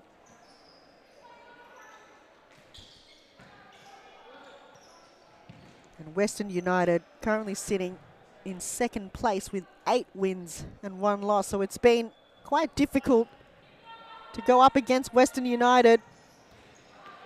Paige Daly looking for Tanaka. DeWong, good touch to Amy Whiting. I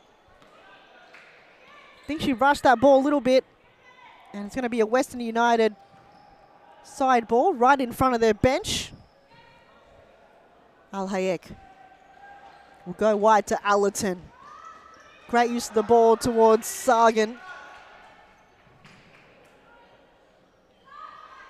Would you utilize those down the line runs? Cairns. Allerton back to Cairns. Salakidis have played such an important role in maintaining that pressure. DeWong have to move quickly under pressure. Tanaka back to DeWong here. They'll switch up the play. Abdulatif! Wow, that forward pressure. Paige Daly got it covered, but Heidelberg United can't allow those passes to play right in front of goal. DeWong, good touch again. Finds Tanaka. The layover towards Duong. She was unable to keep it in. Right idea. Less than 40 seconds to go in the half. Can Heidelberg keep the lead going into the halftime break? Cairns gets tackled by two Heidelberg players. Duong on the ball. And she was unable to win it back. Matea Cairns. Duong back to Amy Whiting. So the key is the ball towards Anna Duong. Don't think she's timing her runs well because they keep feeding the ball to the left side to Duong. Abdul Latif. Intended target was Cairns. As the halftime whistle blows, Heidelberg United up by a goal. It's going to be an interesting second half. Don't go anywhere. We'll see you right after this.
Grew up with low self-esteem. Was me and my mama, just us in the trauma. Hands up if you know what I mean. I see you, I feel you. I want you to know that you're not alone. I know what it's like not to have a home.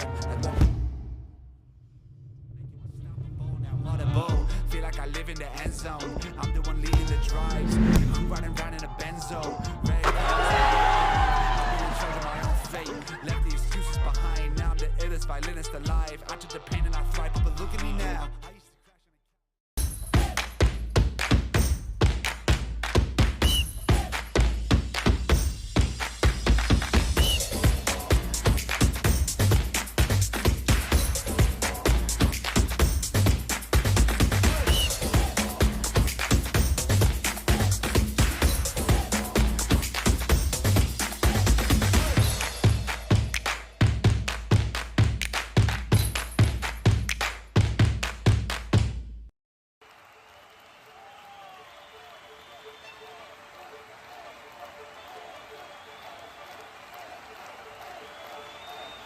A good futsal player has to be intelligent. It's the most important quality in a futsal player because in futsal play is very fast, and you have to think really fast. You don't have time, you don't have a space. They have to enjoy it. The final half of round 11, Heidelberg United up by a goal and Western United scoring the first, but since then have been trailing. Can they overcome their fears and get back into the game in the second half? As they're looking to charge it forward. Clarissa Allerton lofted towards the back post. Ada Sargan was the target. I think it may have just been a little bit too heavy for her to get to. Can they hold it here, Heidelberg United? We know Western are really good second half winners. Do try to score a lot of goals in the second half, but could it be a different affair? Will Heidelberg be one of the first teams to defeat them? Western United currently sitting second place on the ladder with 8 wins and 1 loss.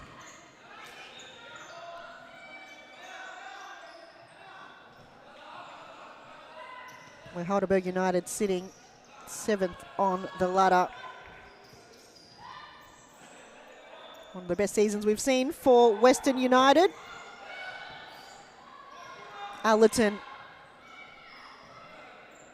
No option forward, back to Oraha. Sargan. Twist and turn. Also no option as well. Oraha will bring it to ground. Gains a little bit of territory there. Back to Allerton.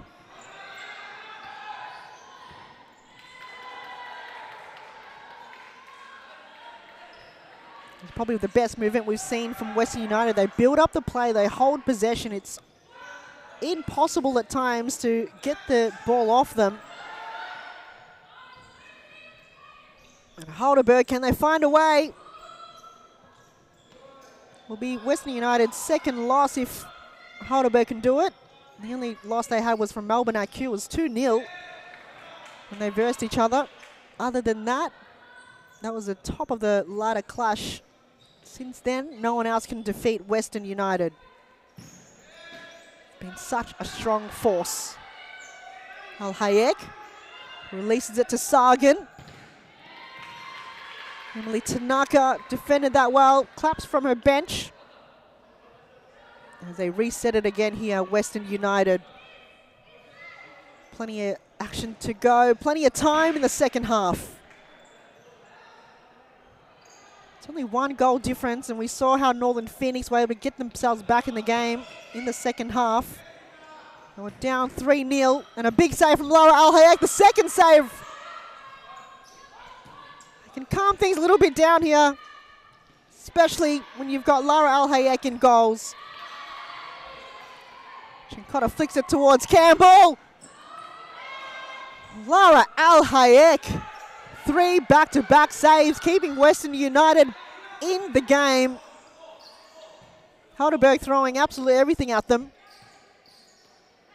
Oh, Jaron Abdulatif toe pokes it. 3 Heidelberg players in the way though.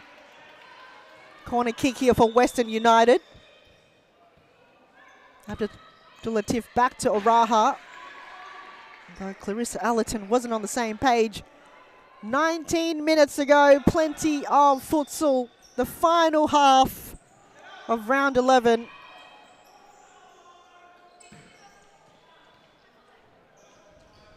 Heidelberg have been playing quite some late fixtures.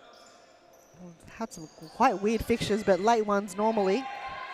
They finally get an early game in next week's round against Fitzroy. They'll get a 6:45 p.m. fixture. Paige Daly just kicks it straight into Clarissa Allerton. I think Chincotta was the target. They'll get the ball back here, Heidelberg. But they've got to be on the move. Tanaka. Clarissa Allerton, that was perfection defending. Didn't look like it was much, but put her body in front of the ball and won it.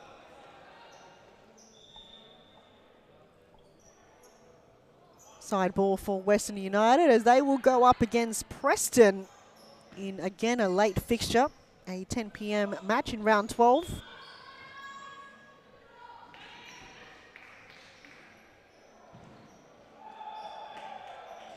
Back when these players were with Camperfield, they did have a lot of late fixtures. It could work in their favour. Allerton. Back to Abdul Latif. Labour run was great, but Oraha under pressure there by Emily Tanaka. DeWong. Begang tries to switch it. Allerton read that play. Oh, it's hit the post. Again, that post. Keeping the game alive. It has received so much action this evening. It's been a goalkeeper's best friend and a striker's enemy. This is millimeters, and yet the only thing that's getting in the way of a goal right now is the goal post. It's still 2-1, no goals have scored here in the second half as Tanaka gets Meg. Oh, what a goal! Layla Abdul-Latif finds the equaliser. These strikers are favouring that nice little tight corner there. Must be some magic potion going on in that area because we've seen a goal earlier from Maddie Campbell in a similar affair. But Layla Abdul-Latif, we know she can go low and fast.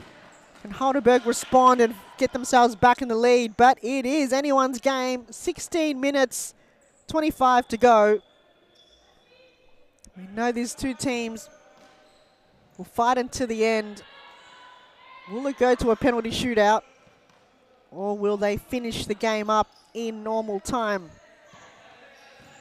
DeWong.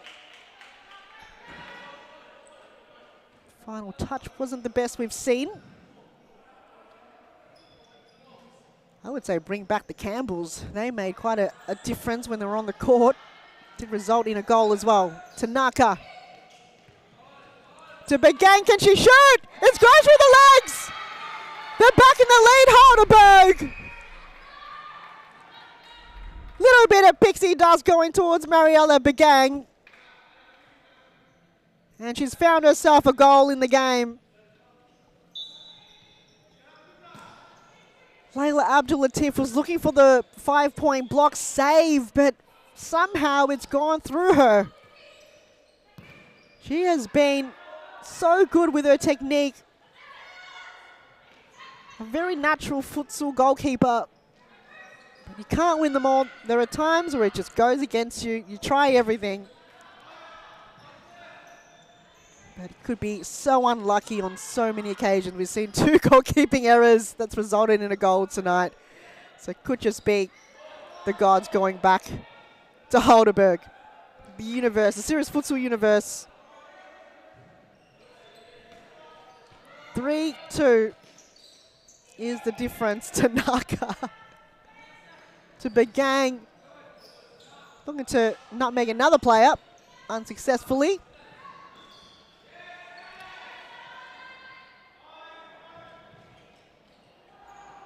Heidelberg, you know, will reset Whiting. Again, just gives the ball away. Kicking it to no man's land.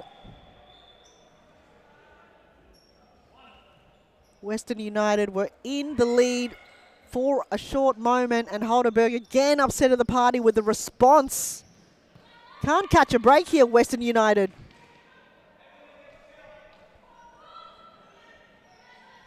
They've only been in the lead for about a minute in this game.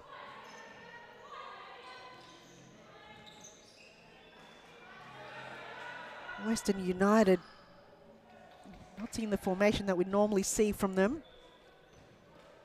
Heidelberg United are absolutely challenging them this evening. Chincotta looking for the return ball towards Amy Whiting. They're also drawing in a few mistakes as well themselves. Allerton to Abdul-Latif. Going to buy a little bit of time. And Begang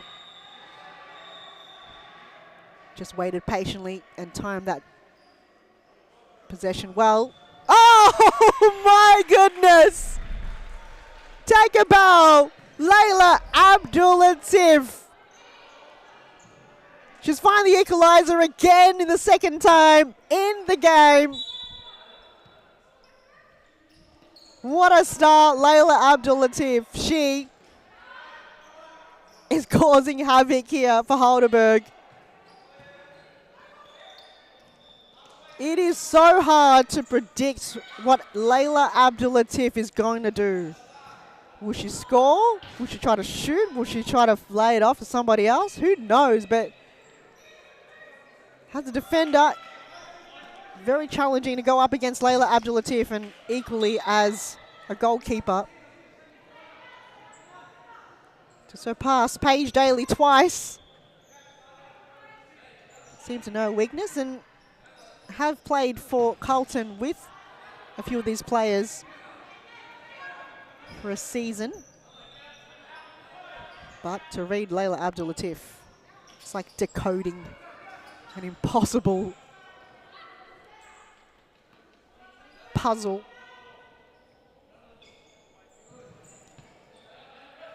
Three goals apiece. Still anyone's game. Oraha, left boot. Even though Sagan was lurking there in the back post.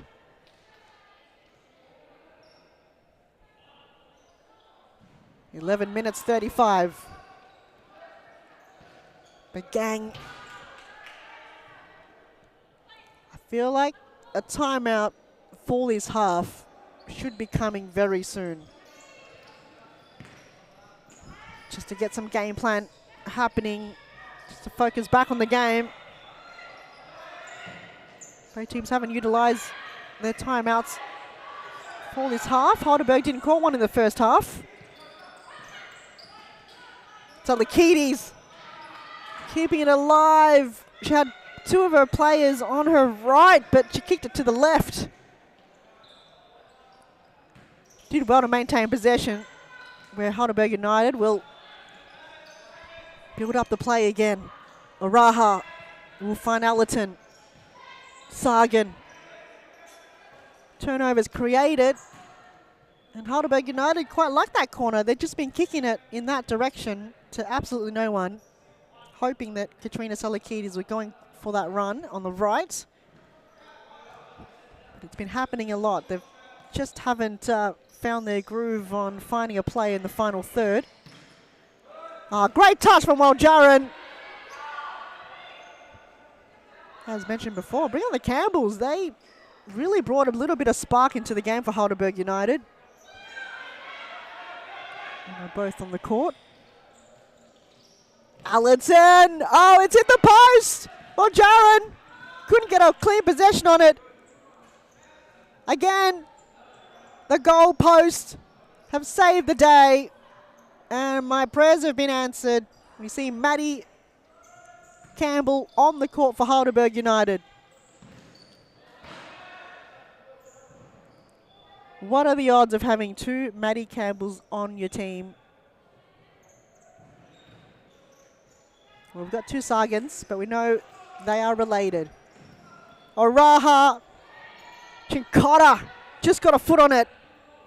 We know if Amanda Oraha unlocks, especially in that corner where a lot of strikers have been favoured. 2 goals resulted in that. And Heidelberg United finally have called a timeout with 9 minutes 13 to go. We'll take a short break and we'll see you right after this.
The difference between these two teams right now is 8 minutes and 50 seconds left on the clock. Doesn't get any closer than this. If you've got any nails left to bite, I'm on the edge of my seat right now because it's just been momentum swing. Mostly Heidelberg keeping themselves in the lead for most of the game.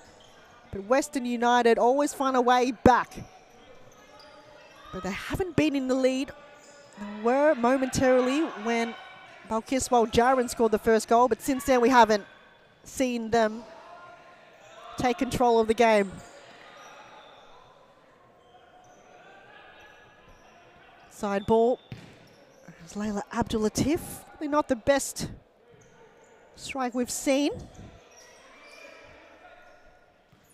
Rarely skips a beat there, Abdulatif. Rarely makes a mistake. So Balkis was the first one to start things off. Then it was the response from Emily Tanaka by Heidelberg. Maddie Campbell came in and scored the second goal for Heidelberg, which got them in the lead. And Layla Abdulatif again steps up to the plate, steps up to the challenge and got her team back equal. As well, Jaren, look at the flood of the Heidelberg jumpers. Press goes all the way back in the edge of the D, deep inside the defense. But well, Jaren, and a big save from Paige Daly. It's still alive in the attacking for Western United. And eventually Isabella Chincotta almost got a few of her teammates' heads while kicking it out of danger. That's how the kid is limping off, so she may have injured herself in the passage of play there.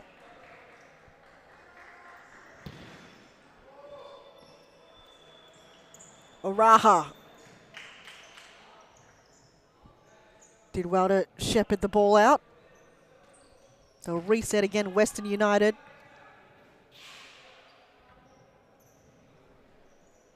Six minutes 25 to go in the game, and it's still 3-3. These teams do not want to leave without a fight. Surprisingly, no fouls in the second half counted.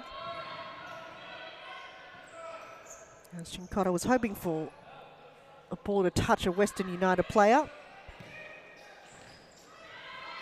She wins a ball, but can she finish? No. Eventually, Abdulatif got it. Footy kick. Paige Daly didn't have a clean grab on that one. Tanaka to Campbell.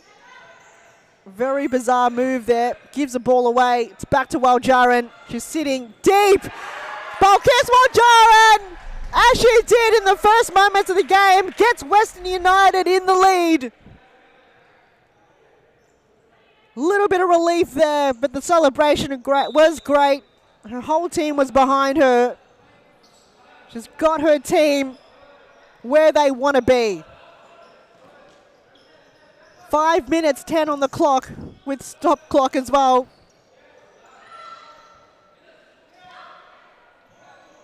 Paige Daly is still down. That was quite a heavy collision between her and I think it was Sargent. Could be one of her weak knees, her bad knees. The referee just stopped the play just to see if she's okay. Holding on to her left knee there.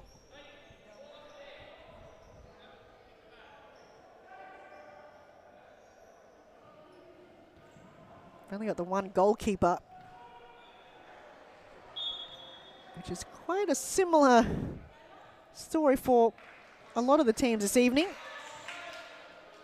There was a time a few seasons ago where it is required that you have 2 goalkeepers on your team. But those rules are long gone.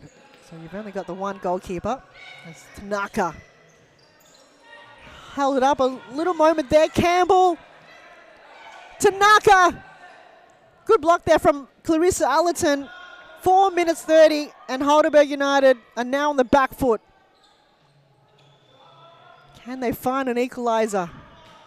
But Gang chipped it over. I believe DeWong was the target, but she was being shepherded there. Western United want to leave where they are, or continue on where they left off last time when they versed each other.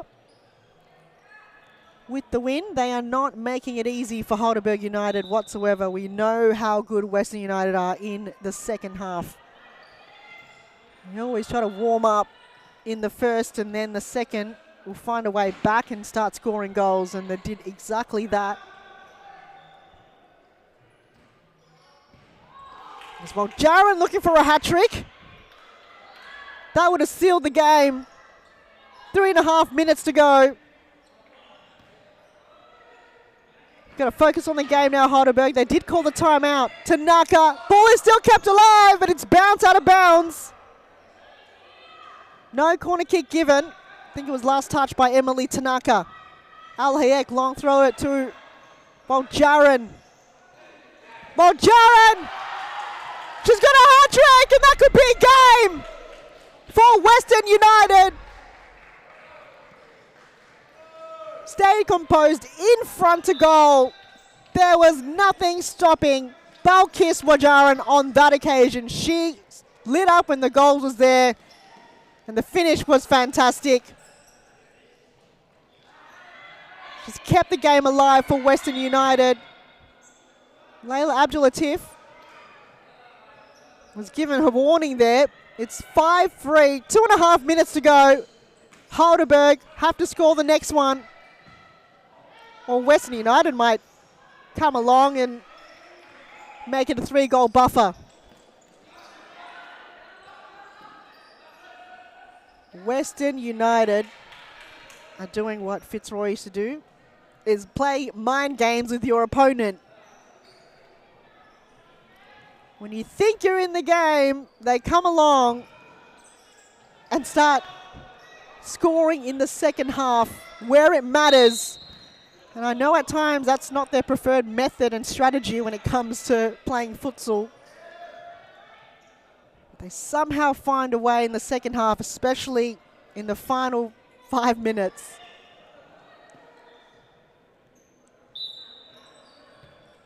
And score goals when it matters most. Salikidis to Tanaka. Free kick given there to Tanaka. Not too much time or space, sorry, to line up, but Salikidis blaming the limited space she has. Straight to Sargan. Back to Salikidis. Out of bounds for a side ball. 1 minute 50 to go. 2 goals for Heidelberg to equalise. We've seen it happen before. Salikidis looking to draw in a corner kick. It was last touched by her. Long throw from Al Hayek to Campbell. Salikidis looking to bring it to ground. It's still Salikidis. Tanaka. Campbell. DeWong. And eventually, ball was too heavy for Salikidis to control. 1 minute 30 to go. Can Western United hold it?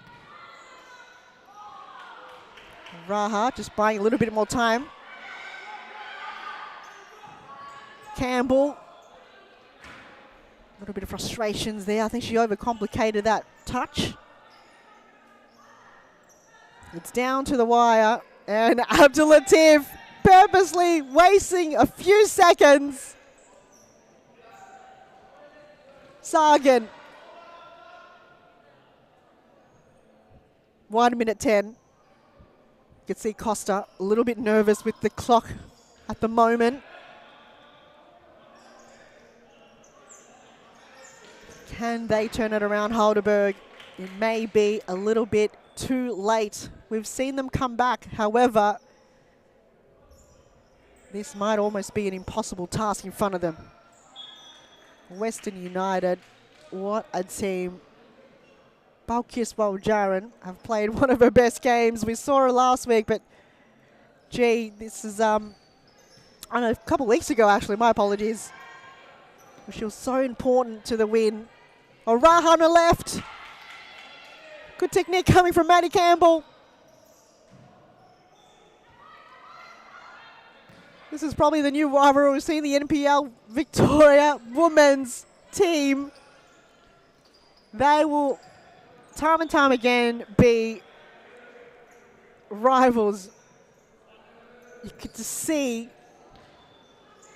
they go all at it. Oh, it's hit the post! And the follow-up from Sagan goes wide to the right. Could have made it 6-3.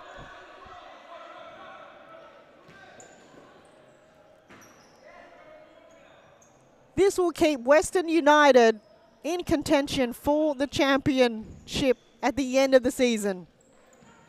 This will keep them neck to neck with Melbourne IQ. They are only equal in the ladder, but however, Melbourne IQ is sitting on the top spot due to goal difference. Other than that, if Melbourne IQ drop a game or Western United drop a game, that's it. So this win is important to them just to be contention towards the end of the season.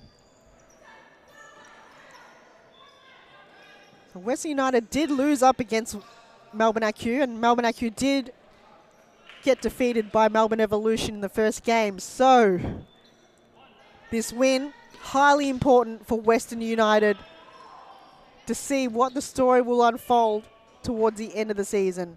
But congratulations to them. They worked tirelessly hard to get those 2 goals towards the end of the game to get them back in the game. And the win for them will be such a sigh of relief for them because they thought the game was going behind them, but they had that belief and they knew they had to really dig deep, and that's exactly what they did, Western United. So they'll be very happy with the win tonight. And it'll just continue on step by step to get them back. It's Paige Daly, a last second footy kick. Congratulations to Western. 9th win of the season. And to close up round 11 action, thank you everyone for joining in. We hope to bring you a player of the match interview after this.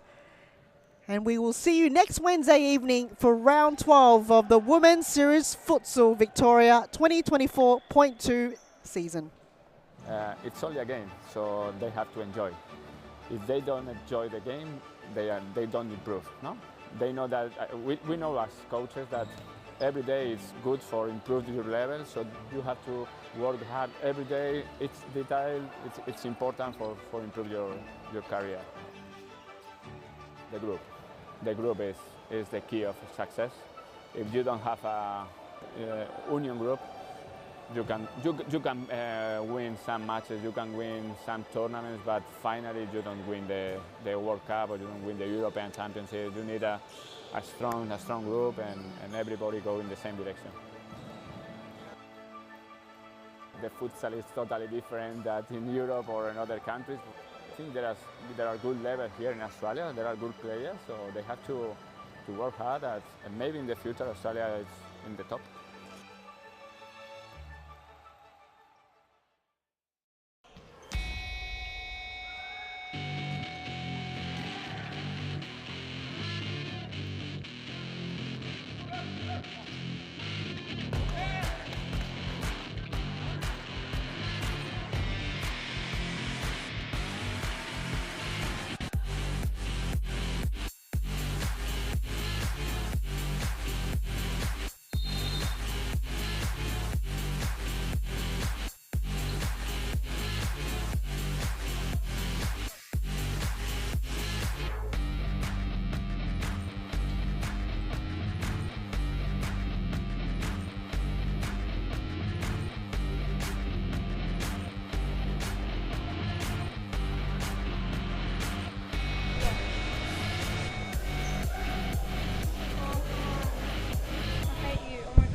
Welcome everyone, I'm here with Amanda O'Raha from Western United. Amanda, gee, you've got away with that one, but how did it feel during the game? Honestly, we knew it was going to be a tough game because it's always a good game against Heidelberg or Obviously, we played against the same players before, but honestly, they made us fight right to the end, and yeah, we got away with it. You kind of stuck to the game plan that you always have, but they kind of really shook you in the first half where you didn't have really those set pieces and those runs and those passes. What changed around the second half? Yeah, so first half, yeah, like you said, we were a bit messy. We weren't really into it. Usually it takes us a half to get into the game. But, yeah, we started pressing more. We fought more. We were first to the tackles. And, yeah, we started playing more intense. And that's when the good stuff started happening. Yeah. I know you don't like it, but your strategy seems to be scoring very late in the game. And it seems to work for you on multiple occasions. I know you want to score from the get-go, which Balkis did so well. Yeah. But you fight so hard towards the end. How do you find it, the belief? Your team must be just so well into the game to score those late goals. Yeah, honestly, we do it for each other. Like, we go out there, we want to win, we fight for each other, and, yeah, that's what really pushes us to the end, because we want to win, you know? This must be a rivalry that we're going to create. The two MPL teams that now formed in Series Futsal, Heidelberg and Western. Like, every time you adverse each other, it's going to be such a battle. And it's been that way since you formed, and then now that Heidelberg's in the scene. Do you feel that's going to be like that every time you play Heidelberg? Yeah, it's a friendly rivalry. Honestly, we love playing against them. Yeah, it's always a good battle. It's friendly. It's never, negative, like, always fighting. But it's good, yeah. It's a good rivalry to have, yeah. Now, the two players are going to talk about Balkis and Layla. Yeah. Those goals, how do you stop players like that? They are just so hard to defend. Yeah, they're unbelievable. Like, Layla, me and Adele were on the bench. Layla scored and we're like, oh my God, she makes it look so easy. She looks like that, she turns around like it's nothing. I'm like, oh my, how do you do that so easily? In Balkis, you always rely on her to score those, like, really important goals. She's there. They're both insane, and we're very lucky to have these girls on our team. Like, we love them. Lastly, the elephant in the room, that post. My goodness, it has been hit so many times tonight. How frustrating it is when you hit it and then it hits the post. Like, is it something that you think should get out of the way? Yeah, honestly, it's like every time we take a shot, someone moves the goal. Like, it's always there. It's like we take a shot and then someone moves the post. Like, get out of here, I think Alana Shanley, your mate as well, will probably feel the same way. Alana. Hey, Alana, if you're watching this, love. The post is so annoying. Congratulations once again. Thank you so much for your time, Amanda. And all the best for the remainder of the season. We're going to keep our fingers crossed and toes. And toes. Everything crossed for your team. Yes, we got this. Lovely. Have a good night, everyone. That closes up round 11, and we'll see you next Wednesday for round 12 Women's Series Futsal. Have a good night. Bye, guys. A good futsal player has to be intelligent. It's the most important quality in a futsal player, because in futsal play is very fast, and you have to think really fast. You don't have time, you don't have a space. They have to enjoy the game. This finally, futsal or football or basketball or tennis, it's only a game, so they have to enjoy. If they don't enjoy the game, they don't improve. No, they know that. We know as coaches that every day is good for improving your level, so you have to work hard every day. It's detail. It's important for improve your career. The group is the key of success. If you don't have a union group, you can win some matches, you can win some tournaments, but finally you don't win the World Cup or you don't win the European Championship. You need a strong group and everybody go in the same direction. The futsal is totally different. That